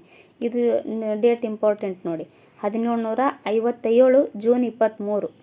ಪ್ಲಾಸಿ ಎಂಬಲ್ಲಿ ನಡೆದ ಕದನದಲ್ಲಿ ರಾಬರ್ಟ್ ಕ್ಲೈವನ್ನು ಯೋಜಿಸಿದಂತೆ ಎಲ್ಲವೂ ನಡೆಯುತ್ತೆ. ಯುದ್ಧ ಭೂಮಿಯಿಂದ ತಪ್ಪಿಸಿಕೊಂಡ ಸಿರಾಜುದ್ದೌಲನನ್ನು ಸೆರೆ ಹಿಡಿದು ಕೊಲ್ಲುತ್ತಾರೆ. ನೋಡಿ, ಯುದ್ಧ ಭೂಮಿಯಿಂದ ಹೋಗಿರ್ತಾನೆ ಈತ ಸಿರಾಜುದ್ದೌಲ. ಈತನಿಗೆ ಸೆರೆ ಹಿಡಿದು ಆತನಿಗೆ ಕೊಲ್ಲಲಾಗುತ್ತೆ. ಓಕೆ, ಇದರಿಂದ ಏನು ಪರಿಣಾಮ ಆಯಿತು? ಈ ಪ್ಲಾಸಿ ಕದನದಿಂದ ಏನು ಪರಿಣಾಮ ಆಯಿತು ಅಂದರೆ, ಈ ಯುದ್ಧವು ಭಾರತೀಯರಲ್ಲಿದ್ದ ಅನೈಕ್ಯತೆ, ಅಸಂಘಟನೆ ಮತ್ತು ಈ ಕಾಲದ ವ್ಯಾಪಾರಿ ವರ್ಗದಲ್ಲಿ ಲೋಭಿತನವನ್ನು ಪ್ರದರ್ಶಿಸಿತು. ನೋಡಿ, ಇದರಿಂದ ಏನು ಪರಿಣಾಮ ಆಗುತ್ತೆ ಅಂದರೆ, ಭಾರತದ ಈ ಯುದ್ಧವು ಭಾರತೀಯರಲ್ಲಿದ್ದ ಅನೈಕ್ಯತೆ, ಅಸಂಘಟನೆ ಮತ್ತು ಈ ಕಾಲದ ವ್ಯಾಪಾರಿ ವರ್ಗದಲ್ಲಿದ್ದ ಲೋಭಿತನವನ್ನು ಪ್ರದರ್ಶಿಸಿತು. ಮೀರ್ ಜಾಫರ್ ಬಂಗಾಳದ ನವಾಬನಾಗ್ತಾನೆ. ನೋಡಿ, ನಮ್ಮ ಭಾರತೀಯರು ಒಗ್ಗಟ್ಟಾಗಿ ನಿಂತಿದ್ರೆ ಆತನಿಗೆ ಸೋಲಿಸಬಹುದು. ಆಮೇಲೆ ತಮ್ಮಲ್ಲಿ ಐಕ್ಯತೆ ಇರಲಿಲ್ಲ ಅನ್ನೋದು ಇದು ತೋರಿಸಿಕೊಡುತ್ತೆ. ನೋಡಿ, ಈ ಯುದ್ಧ. ಮೀರ್ ಜಾಫರ್ ಏನು ಮಾಡ್ತಾನೆ? ಬಂಗಾಳದ ನವಾಬನಾಗ್ತಾನೆ. ಕಂಪನಿಯು ಬಂಗಾಳದ ಪ್ರಾಂತ್ಯದಲ್ಲಿ ವ್ಯಾಪಾರ ನಡೆಸಲು ಅನಿರ್ಬಂಧಿತ ಹಕ್ಕನ್ನು ಪಡೆಯುತ್ತೆ. ಸಿರಾಜನು ಕಲ್ಕತ್ತಾದ ಮೇಲೆ ನಡೆಸಿದ ಆಕ್ರಮಣಕ್ಕೆ ಯುದ್ಧ ಪರಿಹಾರವಾಗಿ ಮೀರ್ ಜಾಫರನು ಬ್ರಿಟಿಷ್ ಈಸ್ಟ್ ಇಂಡಿಯಾ ಕಂಪನಿಗೆ 17 ಕೋಟಿ 70 ಲಕ್ಷ ರೂಪಾಯಿಗಳನ್ನು ನೀಡಿತು. ಮೀರ್ ಜಾಫರ್ ಬಂಗಾಳದ ನವಾಬನಾಗ್ತಾನಲ್ಲ, ಅದರಿಂದಾಗಿ ಸಿರಾಜನು ಕಲ್ಕತ್ತಾದ ಮೇಲೆ ನಡೆಸಿದ ಆಕ್ರಮಣಕ್ಕೆ ಯುದ್ಧ ಪರಿಹಾರವಾಗಿ ಮೀರ್ ಜಾಫರ್ ಕೊಡಬೇಕಾಗಿರುತ್ತೆ. ಮೀರ್ ಜಾಫರನು ಬ್ರಿಟಿಷ್ ಈಸ್ಟ್ ಇಂಡಿಯಾ ಕಂಪನಿಗೆ ಈ 17 ಕೋಟಿ 70 ಲಕ್ಷ ರೂಪಾಯಿಗಳನ್ನು ನೀಡಬೇಕಾಗುತ್ತೆ. ಒಟ್ಟಾರೆ ಮೀರ್ ಜಾಫರನು ಕಂಪನಿ ಮತ್ತು ನೌಕರರ ಕೈಗೊಂಬೆಯಾಗುವ ಮೂಲಕ ನಿರಂತರ ಶೋಷಣೆಗೆ ಒಳಗಾಗ್ತಾನೆ. ಬ್ರಿಟಿಷರ ಕೈಗೊಂಬೆಯಾಗಿ ಅವರು ಬ್ರಿಟಿಷರು ಹೇಗೆ ಹೇಳ್ತಾರೋ ಹಾಗೆ ಕೇಳ್ಕೊಂತ ಬಿದ್ದಿರ್ತಾನೆ ಮೀರ್ ಜಾಫರ್. ಆದ್ದರಿಂದ ಈ ಬ್ರಿಟಿಷರ ಶೋಷಣೆಗೆ ನಿರಂತರವಾಗಿ ಒಳಗಾಗ್ತಾ ಇರ್ತಾನೆ ಈತ. ಇದರಿಂದ ನವಾಬನ ಬೊಕ್ಕಸ ಬರಿದಾಯಿತೇ ವಿನಃ ದನಪಿಶಾಚಿಗಳಾದ ಕಂಪನಿಯ ಅಧಿಕಾರಿಗಳ ತೃಷೆ ಮಾತ್ರ ತೀರಲಿಲ್ಲ. ಆ ದನಪಿಶಾಚಿಗಳಾಗಿರ್ತಕ್ಕಂಥ ಈ ಬ್ರಿಟಿಷ್ ಅಧಿಕಾರಿಗಳ ತೃಷೆ ಏನು ತೀರ್ತಾನೆ ಇರೋದಿಲ್ಲ. ಬೊಕ್ಕಸ ಖಾಲಿ ಆದರೂ ಸಹ ಅವರ ದಾಹ ತೀರ್ತಾ ಇರಲಿಲ್ಲ. ಪರಿಣಾಮವಾಗಿ ಬ್ರಿಟಿಷರು ಮೀರ್ ಜಾಫರ್ ಅಸಮರ್ಥನೆಂದು ಬಿಂಬಿಸಿ ಅವನನ್ನು ನವಾಬನ ಸ್ಥಾನದಿಂದ ಪದಚ್ಯುತಿಗೊಳಿಸಿ ಅವನ ಅಳಿಯನಾದ ಮೀರ್ ಕಾಸಿಂನನ್ನು ಬಂಗಾಳದ ನವಾಬನೆಂದು ನೇಮಿಸಿದರು. ಈತನ ಬಂಗಾಳದ ನವಾಬನನ್ನಾಗಿ ಮಾಡ್ತೀವಂತ ಆಮಿಷ ಒಡ್ಡಿ ಸಿರಾಜುದ್ದೌಲನಿಗೆ ಮೋಸ ಮಾಡೋದಕ್ಕೆ ಹೇಳ್ತಾರೆ ಈ ಬ್ರಿಟಿಷರು. ಅದೇ ರೀತಿಯಾಗಿ ಈತನು ಕೂಡ ಸಿರಾಜುದ್ದೌಲನಿಗೆ ಮೋಸ ಮಾಡಿ ನವಾಬನನ್ನಾಗಿ ಆಗ್ತಾನೆ. ಆಮೇಲೆ ಬ್ರಿಟಿಷರ ಹಿಂಸೆ, ಅವರು ಏನು ಮಾಡ್ತಾ ಇರ್ತಾರಲ್ಲ ಹಿಂಸೆ, ಅದೆಲ್ಲ ತಾಳೋದಕ್ಕಾಗ್ಲಾರ್ದೇನೆ ಅದೇ ರೀತಿಯಾಗಿ ಅವರು ಬ್ರಿಟಿಷರು ಹೇಳಿರ್ತಕ್ಕಂಥ ಕೇಳ್ಕೊಂಡೇ ಬಿದ್ದಿರ್ತಾನೆ. ಅವರು ಎಷ್ಟು ಶೋಷಣೆ ಮಾಡಿದ್ರು ಇರ್ತಾನೆ ಅದೇ ರೀತಿಯಾಗಿ. ಬಟ್ ಬ್ರಿಟಿಷರು ಏನು ಮಾಡ್ತಾರೆ, ಇವನು ಈ ನವಾಬನನ್ನಾಗಿ ಇರೋದಕ್ಕೆ ಅಸಮರ್ಥನಾಗಿದ್ದಾನೆ ಅಂತೇಳಿ ಆತನಿಗೆ ಕೆಳಗಿಳಿಸಿ ಆತನ ಅಳಿಯನಾದ ಮೀರ್ ಕಾಸಿಂನನ್ನು ನವಾಬನನ್ನಾಗಿ ಮಾಡ್ತಾರೆ. ನೋಡಿ, ಬ್ರಿಟಿಷರು ಎಷ್ಟು ಚಾಲಾಕಿಗಳಾಗಿದ್ದಾರೆ. ನೆಕ್ಸ್ಟ್ ಬಕ್ಸರ್ ಕದನ ನಡೆಯುತ್ತೆ. ಬಕ್ಸರ್ ಕದನ 1764. ಮೀರ್ ಕಾಸಿಂ ಒಬ್ಬ ಸಮರ್ಥ ಆಡಳಿತಗಾರ. ಈತನು ಸಹ ಆರಂಭದಲ್ಲಿ ಕಂಪನಿಗೆ ನಿಷ್ಠೆಯಿಂದ ಇರ್ತಾನೆ. 2 ಲಕ್ಷ ಪೌಂಡ್ ಹಣದ ಜೊತೆಗೆ ಕೆಲವು ಪ್ರದೇಶಗಳನ್ನು ಕಂಪನಿಗೆ ಬಿಟ್ಟುಕೊಡ್ತಾನೆ. ಆದರೆ ಶೀಘ್ರವೇ ಮೀರ್ ಕಾಸಿಂ ತನ್ನನ್ನು ಸ್ವತಂತ್ರ ರಾಜನೆಂದು ಭಾವಿಸಿದನು. ದಸ್ತಕ್ಗಳ ದುರ್ಬಳಕೆಯನ್ನು ಪರಿಶೀಲಿಸಿ ಬಂಗಾಳದ ಎಲ್ಲಾ ವ್ಯಾಪಾರವನ್ನು ಸುಂಕಮುಕ್ತ ಎಂದು ಘೋಷಿಸಿದನು. ನೋಡಿ, ದಸ್ತಕ್ಗಳ ದುರ್ಬಳಕೆ ಆಗ್ತಾ ಇದೆ ಅಂತೇಳಿ ಈತ ಮನಗಂಡು ಏನು ಮಾಡ್ತಾನೆ, ಈ ಬಂಗಾಳದ ಎಲ್ಲಾ ವ್ಯಾಪಾರವನ್ನ ಸುಂಕಮುಕ್ತ ಅಂತೇಳಿ ಘೋಷಿಸ್ತಾನೆ. ಇದರಿಂದ ಏನಾಗುತ್ತೆ, ಇಲ್ಲಿ ಕೊಟ್ಟಿದ್ದಾರೆ ನೋಡಿ. ಇದರಿಂದ ಭಾರತೀಯರು ಸುಂಕವಿಲ್ಲದೆ ವ್ಯಾಪಾರ ನಡೆಸುವ ಮೂಲಕ ಬ್ರಿಟಿಷರೊಡನೆ ನೇರ ಸ್ಪರ್ಧೆಗಿಳಿದರು. ಬ್ರಿಟಿಷರು ಮಾತ್ರ ಈ ದಸ್ತಕ್ಗಳನ್ನು ಪಡೆದಿರ್ತಾರೆ, ಭಾರತೀಯರಿಗೆ ಈ ಅನುಮತಿ ಇರೋದಿಲ್ಲ. ಆದರೆ ಮೀರ್ ಕಾಸಿಂ ಏನು ಮಾಡ್ತಾನೆ, ಭಾರತೀಯರಿಗೂ ಸಹ ಈ ಸುಂಕಮುಕ್ತ ವ್ಯಾಪಾರ ಮಾಡೋದಕ್ಕೆ ಅನುಮತಿ ಕೊಡ್ತಾನಲ್ಲ. ಇದರಿಂದ ಭಾರತೀಯರು ಬ್ರಿಟಿಷರೊಡನೆ ಏನು ನೇರ ಸ್ಪರ್ಧೆಗೆ ಇಳಿಯುವಂತೆ ಆಗುತ್ತೆ. ಪರಿಣಾಮವಾಗಿ ಬ್ರಿಟಿಷರು ವ್ಯಾಪಾರಕ್ಕೆ ಭಾರೀ ಹೊಡೆತ ಬೀಳುತ್ತೆ. ಬ್ರಿಟಿಷರಿಗೆ ನವಾಬನನ್ನ ವಿರೋಧಿಸಲು ಇದಿಷ್ಟೇ ಸಾಕಿತ್ತು. ಅವರು ಮೀರ್ ಕಾಸಿಂನನ್ನ ಇಳಿಸಿ ಮತ್ತೆ ಮೀರ್ ಜಾಫರ್ನನ್ನ ನವಾಬನನ್ನಾಗಿ ಮಾಡ್ತಾರೆ. ಮತ್ತೆ ಈ ಬ್ರಿಟಿಷರ ಕುಟಿಲತೆಯನ್ನೆಲ್ಲ ಅರಿತಿದ್ದ ಮೀರ್ ಕಾಸಿಮನು ಬ್ರಿಟಿಷರ ವಿರುದ್ಧ ಈ ಸಂಘಟನಾತ್ಮಕ ಹೋರಾಟಕ್ಕೆ ಮುಂದಾಗ್ತಾನೆ. ಭಾರತೀಯ ವ್ಯಾಪಾರಿಗಳು ಮತ್ತು ವಿವಿಧ ಕಸಬುದಾರರು ಅವನ ಬೆಂಬಲಕ್ಕೆ ನಿಲ್ತಾರೆ. ಈ ನಿಟ್ಟಿನಲ್ಲಿ ಮುಂದುವರೆದ ಮೀರ್ ಕಾಸಿಮನು ಮೊಘಲ್ ದೊರೆ ಎರಡನೇ ಶಾಲಂ ಇರ್ತಾನೆ. ಮೊಘಲ್ ದೊರೆ ಎರಡನೇ ಶಾಲಂ ಮತ್ತು ಔದ್ನ ನವಾಬ ಸುಜಾ-ಉದ್-ದೌಲರೊಂದಿಗೆ ಒಪ್ಪಂದವನ್ನ ಮಾಡಿಕೊಂಡಿರ್ತಾನಲ್ಲ. ಪರಿಣಾಮವಾಗಿ ಮೀರ್ ಕಾಸಿಂ ನೇತೃತ್ವದ 3 ಸಂಯುಕ್ತ ಸೇನೆಗಳು ಹೆಕ್ಟರ್ ಮನ್ರೋ ನೇತೃತ್ವದ ಬ್ರಿಟಿಷ್ ಸೇನೆಯನ್ನ 1764ರಲ್ಲಿ ಬಕ್ಸರ್ ಎಂಬಲ್ಲಿ ಮುಖಾಮುಖಿ ಆಗುತ್ತೆ. ನೋಡಿ, ಬಕ್ಸರ್ ಕದನ ಯಾರ್ಯಾರ ನಡುವೆ ನಡೆಯುತ್ತೆ ಅಂತ ಕೇಳಿದ್ರು, ಎಷ್ಟರಲ್ಲಿ ನಡೆಯುತ್ತೆ ಅಂತಾನು ಕೇಳಿದ್ರು. ಬಕ್ಸರ್ ಕದನ 1764ರಲ್ಲಿ ನಡೆಯುತ್ತೆ. ಯಾರ್ಯಾರು ಅಂತ ಕೇಳಿದಾಗ ಮೀರ್ ಕಾಸಿಂ ಮತ್ತೆ ಮೊಘಲ್ ದೊರೆ ಎರಡನೇ ಶಾಲಂ ಮತ್ತು ಔದ್ನ ನವಾಬ ಸುಜಾ-ಉದ್-ದೌಲ ಇವ್ರು ಮೂವರು ಒಂದು ಮೈತ್ರಿಕೂಟ ಇರುತ್ತೆ. ಇವು ಮೈತ್ರಿಕೂಟ ಆಮೇಲೆ ಬ್ರಿಟಿಷ್ ಸೇನೆಯ ಹೆಕ್ಟರ್ ಮನ್ರೋ ಇರ್ತಾನೆ. ಬ್ರಿಟಿಷ್ ಸೇನೆಗೆ ಮುಖ್ಯಸ್ಥನಾಗಿ ನೇತೃತ್ವ ಯಾರು ವಹಿಸಿರ್ತಾರೆ ಅಂತ ಕೇಳಿದಾಗ ಹೆಕ್ಟರ್ ಮನ್ರೋ. ಇವ್ರ ನಡುವೆ ಬಕ್ಸರ್ ಕದನ ನಡೆಯುತ್ತೆ 1764ರಲ್ಲಿ.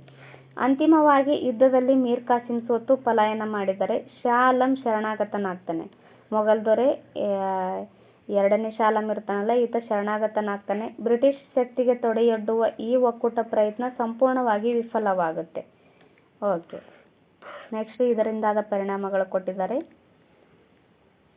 ಪರಿಣಾಮಗಳು: ಬ್ರಿಟಿಷ್ ಈಸ್ಟ್ ಇಂಡಿಯಾ ಕಂಪನಿಗೆ ಬಂಗಾಳದ ಮೇಲಿನ ದಿವಾನಿ ಹಕ್ಕನ್ನು ಎರಡನೇ ಶಾಲಂ ನೀಡಿದನು. ಬಕ್ಸರ್ ಕದನದ ವಿಫಲತೆಗೆ ಪರಿಣಾಮವಾಗಿ ಎರಡನೇ ಶಾಲಂ ಏನ್ ಮಾಡ್ತಾನೆ, ಬ್ರಿಟಿಷರಿಗೆ ದಿವಾನಿ ಹಕ್ಕನ್ನ ಕೊಡ್ತಾನೆ. ಶಾ ಆಲಂ ವಾರ್ಷಿಕ 26 ಲಕ್ಷ ರೂಪಾಯಿಗಳನ್ನ ಪಡೆದು ಬಂಗಾಳದ ಮೇಲಿನ ತನ್ನ ಹಕ್ಕುಗಳನ್ನೆಲ್ಲ ಬ್ರಿಟಿಷರಿಗೆ ಬಿಟ್ಟುಕೊಟ್ಟ. ಬಂಗಾಳದ ಮೇಲೆ ಏನೆಲ್ಲ ಹಕ್ಕುಗಳಿರ್ತಾವಲ್ಲ ಅವನ್ನೆಲ್ಲ ಬ್ರಿಟಿಷರಿಗೆ ಕೊಟ್ಟು ಅದರ ಬದಲಿಗೆ ಬ್ರಿಟಿಷರು ವಾರ್ಷಿಕವಾಗಿ 26 ಲಕ್ಷ ರೂಪಾಯಿ ರಾಜನಿಗೆ ಅಂದ್ರೆ ಎರಡನೇ ಶಾಲಂಗೆ ಕೊಡ್ತಾ ಇರ್ತಾರೆ. ಔದ್ನ ನವಾಬನಾದ ಸುಜಾ-ಉದ್-ದೌಲನು ಕಂಪನಿಗೆ ಯುದ್ಧ ನಷ್ಟ ಪರಿಹಾರವಾಗಿ 50 ಲಕ್ಷ ರೂಪಾಯಿಗಳನ್ನ ಕೊಡಬೇಕಾಗುತ್ತೆ. ಮೀರ್ ಜಾಫರ್ ಮರಣ ಹೊಂದಿದ್ದರಿಂದ ಅವನ ಮಗನಿಗೆ ವಿಶ್ರಾಂತಿ ವೇತನ ನೀಡಿ ಬಂಗಾಳದ ಪೂರ್ಣ ಆಡಳಿತವನ್ನ ಕಂಪನಿಯು ನಿರ್ವಹಿಸತೊಡಗಿತು. ಓಕೆ, ಇಷ್ಟೆಲ್ಲ ಈ ಬಕ್ಸರ್ ಕದನದ ಪರಿಣಾಮಗಳಾದವು. ಇಲ್ಲಿ ನೋಡಿ, ದಿವಾನಿ ಹಕ್ಕು ಅಂತ ಕೊಟ್ಟಿದ್ದಾರೆ. ದಿವಾನಿ ಹಕ್ಕು ಅಂದ್ರೆ ಭೂಕಂದಾಯ ವಸೂಲಿ ಮಾಡುವ ಹಕ್ಕು. ಅಂತಿಮವಾಗಿ ಬಕ್ಸರ್ ಕದನವು ಬ್ರಿಟಿಷರು ಬಂಗಾಳ, ಬಿಹಾರ ಮತ್ತು ಒರಿಸ್ಸಾದ ನಿಜವಾದ ಒಡೆಯರೆಂದು ದೃಢೀಕರಿಸಿತು ಹಾಗೂ ಔದ್ ಕೂಡ ಅವರ ಅಧೀನದಲ್ಲಿ ಉಳಿಯುವಂತಾಯಿತು. ಈ ಬಕ್ಸರ್ ಕದನದ ಪರಿಣಾಮದಿಂದಾಗಿ ಬಂಗಾಳ, ಬಿಹಾರ ಮತ್ತು ಒರಿಸ್ಸಾಗಳ ನಿಜವಾದ ಒಡೆಯರು ಬ್ರಿಟಿಷರು ಅಂತೇಳಿ ದೃಢೀಕರಣ ಆಗುತ್ತೆ. ಆಮೇಲೆ ಔದ್ ಕೂಡ ಅವರ ಅಧೀನಕ್ಕೆ ಉಳಿಯುವಂತೆ ಆಗುತ್ತೆ. 1765ರಲ್ಲಿ ರಾಬರ್ಟ್ ಕ್ಲೈವನು ಬಂಗಾಳದಲ್ಲಿ ದ್ವಿಸರ್ಕಾರ ಪದ್ಧತಿಯನ್ನ ಜಾರಿಗೆ ತರ್ತಾನೆ. ಇದು ಕೇಳಿದ್ರು, ಬಂಗಾಳದಲ್ಲಿ ದ್ವಿಸರ್ಕಾರ ಪದ್ಧತಿಯನ್ನ ಜಾರಿಗೆ ತಂದವರು ಯಾರು ಅಂತ 1765ರಲ್ಲಿ ರಾಬರ್ಟ್ ಕ್ಲೈವನು ಜಾರಿಗೆ ತರ್ತಾನೆ. ಇದರ ಪ್ರಕಾರ ಕಂದಾಯ ವಸೂಲಾತಿ ಆಮೇಲೆ ನಾಗರಿಕ ಮತ್ತು ಅಪರಾಧ ನ್ಯಾಯ ನಿರ್ವಹಣಾ ವ್ಯವಸ್ಥೆಯನ್ನ ಭಾರತೀಯ ಅಧಿಕಾರಿಗಳಿಗೆ ನೀಡುವಂತಾಯಿತು. ಭಾರತೀಯ ಅಧಿಕಾರಿಗಳಿಗೆ ಏನೇನೆಲ್ಲ ನೀಡುತ್ತೆ ಅಂತ ಕೇಳಿದಾಗ ಕಂದಾಯ ವಸೂಲಾತಿ, ನಾಗರಿಕ ಮತ್ತು ಅಪರಾಧ ನ್ಯಾಯ ನಿರ್ವಹಣಾ ವ್ಯವಸ್ಥೆಯನ್ನ ಭಾರತೀಯ ಅಧಿಕಾರಿಗಳಿಗೆ ನೀಡಲಾಗುತ್ತೆ. ವಸೂಲಾದ ಕಂದಾಯದ ನಿರ್ವಹಣಾ ಆಡಳಿತವನ್ನ ಬ್ರಿಟಿಷರು ತಮ್ಮ ಬಳಿಯೇ ಇಟ್ಟುಕೊಂತಾರೆ. ಹೀಗೆ ಬ್ರಿಟಿಷರು ತಮ್ಮ ವಾಣಿಜ್ಯ ಹಿತಾಸಕ್ತಿಯನ್ನ ಕಾಪಾಡಿಕೊಳ್ಳುವ ಸಲುವಾಗಿ ಭಾರತದಲ್ಲಿ ರಾಜಕೀಯ ಪರಮಾಧಿಕಾರವನ್ನ ಸ್ಥಾಪಿಸಿದರು. ನೋಡಿ, ಕೇವಲ ವ್ಯಾಪಾರಕ್ಕಾಗಿ ಬಂದಿರ್ತಾರೆ ಭಾರತಕ್ಕೆ. ಬಂದು ಕ್ರಮೇಣ ಹಂತ ಹಂತವಾಗಿ ನಮ್ಮ ಭಾರತೀಯರಲ್ಲಿದ್ದೇ ಅನೈಕ್ಯತೆ, ಅಸಂಘಟತೆಯಿಂದ ಇವರೇನ್ ಮಾಡ್ತಾರೆ, ರಾಜಕೀಯ ಪರಮಾಧಿಕಾರವನ್ನು ಕೂಡ ಸ್ಥಾಪಿಸ್ತಾರೆ ಭಾರತದಲ್ಲಿ. ಓಕೆ, ನೆಕ್ಸ್ಟ್ ನೋಡೋಣ. ಇವು ತುಂಬಾ ಇಂಪಾರ್ಟೆಂಟ್ ನೋಡ್ರಿ, ಕೇಳ್ತಾರೆ ಎಕ್ಸಾಮ್ ಅಲ್ಲಿ, ಹಿಂದೆನೂ ಸಹ ಕೇಳಿದ್ರು. ಸೊ ನೋಡಿ, 1600ರಲ್ಲಿ ಬ್ರಿಟಿಷ್ ಈಸ್ಟ್ ಇಂಡಿಯಾ ಕಂಪನಿಯನ್ನ ಇಂಗ್ಲೆಂಡ್ನಲ್ಲಿ ಸ್ಥಾಪಿಸಲಾಯಿತು. 1602ರಲ್ಲಿ ಡಚ್ ಈಸ್ಟ್ ಇಂಡಿಯಾ ಕಂಪನಿಯನ್ನ ಸ್ಥಾಪಿಸಲಾಯಿತು. 1617ರಲ್ಲಿ ಮೊಘಲ್ ಚಕ್ರವರ್ತಿ ಜಹಾಂಗೀರನು ಈಸ್ಟ್ ಇಂಡಿಯಾ ಕಂಪನಿಗೆ ಪಶ್ಚಿಮ ಕರಾವಳಿಯ ಸೂರತ್ನಲ್ಲಿ ಹಾಗೂ ಪೂರ್ವ ಕರಾವಳಿಯ ಹೂಗ್ಲಿಯಲ್ಲಿ ವ್ಯಾಪಾರ ಮಾಡಲು ಅನುಮತಿಯನ್ನು ನೀಡಿದನು. ಜಹಾಂಗೀರನು ಈಸ್ಟ್ ಇಂಡಿಯಾ ಕಂಪನಿಗೆ ಎಲ್ಲಿ ವ್ಯಾಪಾರ ಮಾಡೋದಕ್ಕೆ ಅನುಮತಿ ನೀಡ್ತಾನೆ ಅಂತ ಕೇಳಿದಾಗ ಪಶ್ಚಿಮ ಕರಾವಳಿ ಸೂರತ್ನಲ್ಲಿ ಆಮೇಲೆ ಪೂರ್ವ ಕರಾವಳಿ ಹೂಗ್ಲಿಯಲ್ಲಿ ವ್ಯಾಪಾರ ಮಾಡೋದಕ್ಕೆ ಅನುಮತಿ ಕೊಡ್ತಾನೆ. 1628ರಲ್ಲಿ ಪೋರ್ಚುಗೀಸ್ ಈಸ್ಟ್ ಇಂಡಿಯಾ ಕಂಪನಿಯನ್ನ ಸ್ಥಾಪಿಸಲಾಯಿತು. 1639ರಲ್ಲಿ ಇಂಗ್ಲಿಷರು ತಮ್ಮ ಮೊದಲ ದಾಸ್ತಾನು ಕೋಟೆಯನ್ನು ಮದ್ರಾಸಿನಲ್ಲಿ ಸ್ಥಾಪನೆ ಮಾಡ್ತಾರೆ. 1664ರಲ್ಲಿ ಫ್ರೆಂಚ್ ಈಸ್ಟ್ ಇಂಡಿಯಾ ಕಂಪನಿಯು ಸ್ಥಾಪನೆಯಾಗುತ್ತೆ. ಓಕೆ, ನೆಕ್ಸ್ಟ್ ನೋಡೋಣ. ಓಕೆ ಇದು ಹೇಳ್ತಾ ಬಂದಿದ್ದೀನಲ್ಲ, ಈ ಹಿಂದೆ ಈಗೇನು 1764 ಬಕ್ಸರ್ ಕದನ ಅಂತ ಈ ಥರ ಕೊಟ್ಟಿರ್ತಾರಲ್ಲ, ಹಿಂದೆ ಏನೂ ಕೊಟ್ಟಿರೋದಿಲ್ಲ. ಆಗ ಈ ಸಾಮಾನ್ಯ ಶಕ ಪೂರ್ವ ಅಂತ ಕೊಟ್ಟರೆ ಈ ಥರ ಹೇಳಬೇಕು. ಕೊಟ್ಟಿಲ್ಲ ಅಂತಂದ್ರೂ ಸಹ ಸಾಮಾನ್ಯ ಶಕ ಪೂರ್ವ ಅಂತಲೇ ನಾವು ಪರಿಗಣನೆ ಮಾಡಬೇಕು ಅಂತ ಇಲ್ಲಿ ಕೊಟ್ಟಿದ್ದಾರೆ. ಇಲ್ಲಿದೆ ನೋಡಿ, ಸಾಮಾನ್ಯ ಶಕೆ ಪೂರ್ವ. ಸಾಮಾನ್ಯ ಶಕ ಪೂರ್ವ ಇಲ್ಲದಿದ್ದಲ್ಲಿ ಸಾಮಾನ್ಯ ಶಕೆ ಎಂದು ತಿಳಿಯುವುದು. ಸಾಮಾನ್ಯ ಶಕೆ ಅಂತ ತಿಳಿಬೇಕು ಅಂತ ಕೊಟ್ಟಿದ್ದಾರೆ. ಓಕೆ, ಕ್ರಿಸ್ತ ಶಕ ಅಂತ ನಾವು ಹಿಂದೆ ಕರಿತಾ ಇದ್ವಲ್ಲ, ಅದನ್ನ ಈಗ ಸಾಮಾನ್ಯ ಶಕೆ ಅಂತ ಕರಿಬೇಕು ಅಂತ ಇಲ್ಲಿ ಕೊಟ್ಟಿದ್ದಾರೆ. ಓಕೆ, ನೆಕ್ಸ್ಟ್ ಬಿಟ್ಟ ಸ್ಥಳ ತುಂಬಿರಿ ಅಂತ ಕೊಟ್ಟಿದ್ದಾರೆ, ನೋಡ್ತಾ ಹೋಗೋಣ. ಓಕೆ, ಫಸ್ಟ್ ಕ್ವಶನ್ ಬಂದು 1453ರಲ್ಲಿ ಅಟೋಮನ್ ಟರ್ಕರು ಡ್ಯಾಶ್ ನಗರವನ್ನು ವಶಪಡಿಸಿಕೊಂಡ್ರು ಅಂತ ಕೊಟ್ಟಿದ್ದಾರಲ್ಲ, ಇದು ಕಾನ್ಸ್ಟಂಟಿನೋಪಲ್ ನಗರ ನೋಡಿ. ಕಾನ್ಸ್ಟಂಟಿನೋಪಲ್.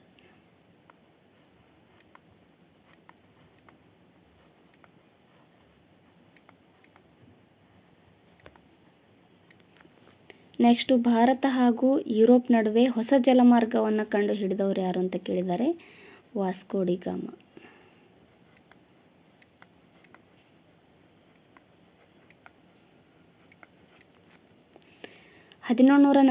ರಲ್ಲಿ ಡಚ್ಚರು ಡ್ಯಾಶ್ ಮೇಲೆ ಯುದ್ಧ ಸಾರಿದರು ಅಂತ ಕೊಟ್ಟಿದ್ದಾರೆ. ತಿರುವಾಂಕೂರಿನ ಮೇಲೆ ಯುದ್ಧ ಸಾರ್ತಾರೆ.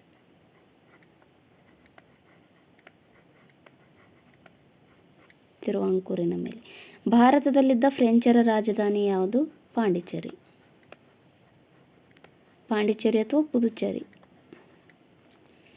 1757ರಲ್ಲಿ ರಾಬರ್ಟ್ ಕ್ಲೈವ್ ಮತ್ತು ಸಿರಾಜ್ ಉದ್ ದೌಲನ ನಡುವೆ ನಡೆದ ಕದನ ಯಾವುದು ಅಂತ ಕೇಳಿದ್ದಾರೆ. ಪ್ಲಾಸಿ ಕದನ ನೋಡಿ. ಪ್ಲಾಸಿ ಕದನ.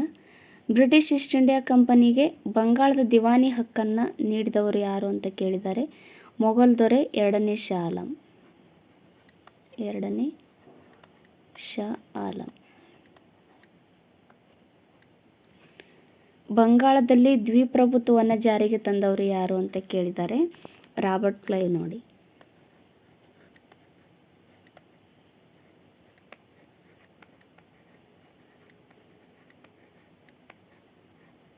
Robert Clive. ಓಕೆ, ಎಷ್ಟರಲ್ಲಿ ಅಂತಾನು ಕೇಳ್ತಾರೆ. 1765 ನೋಡಿ. ಓಕೆ, ನೆಕ್ಸ್ಟ್ ನೋಡೋಣ. ಓಕೆ, ಇದಿಷ್ಟು ಇವತ್ತಿನ ಕ್ಲಾಸ್ ಆಗಿತ್ತು. ಯಾರೆಲ್ಲ ನನ್ನ ಚಾನೆಲ್ನ ಇನ್ನೂ ಸಬ್ಸ್ಕ್ರೈಬ್ ಮಾಡ್ಕೊಂಡಿಲ್ವೋ ದಯವಿಟ್ಟು ನನ್ನ ಚಾನಲನ್ನು ಸಬ್ಸ್ಕ್ರೈಬ್ ಮಾಡ್ಕೊಳ್ಳಿ. ಹಾಗೆ ಹಿಂದಿನ ವಿಡಿಯೋಗಳನ್ನು ನೋಡಿ. ಮತ್ತು ಈ ಕ್ಲಾಸ್ ನಿಮಗೆ ಇಷ್ಟ ಆದರೆ ಒಂದು ಲೈಕ್ ಮಾಡಿ, ಕಮೆಂಟ್ ಮಾಡಿ ಮತ್ತು ನಿಮ್ಮ ಫ್ರೆಂಡ್ಸ್ಗಳ ಜೊತೆನೂ ಈ ವಿಡಿಯೋನ ಶೇರ್ ಮಾಡಿಕೊಳ್ಳಿ. ಇಷ್ಟೊತ್ತು ಈ ಕ್ಲಾಸ್ ಕೇಳಿದ್ದಕ್ಕೆ ತಮ್ಮೆಲ್ಲರಿಗೂ ತುಂಬ ಹೃದಯದ ಧನ್ಯವಾದಗಳು. ಸಿಗೋಣ ನೆಕ್ಸ್ಟ್ ಕ್ಲಾಸಲ್ಲಿ.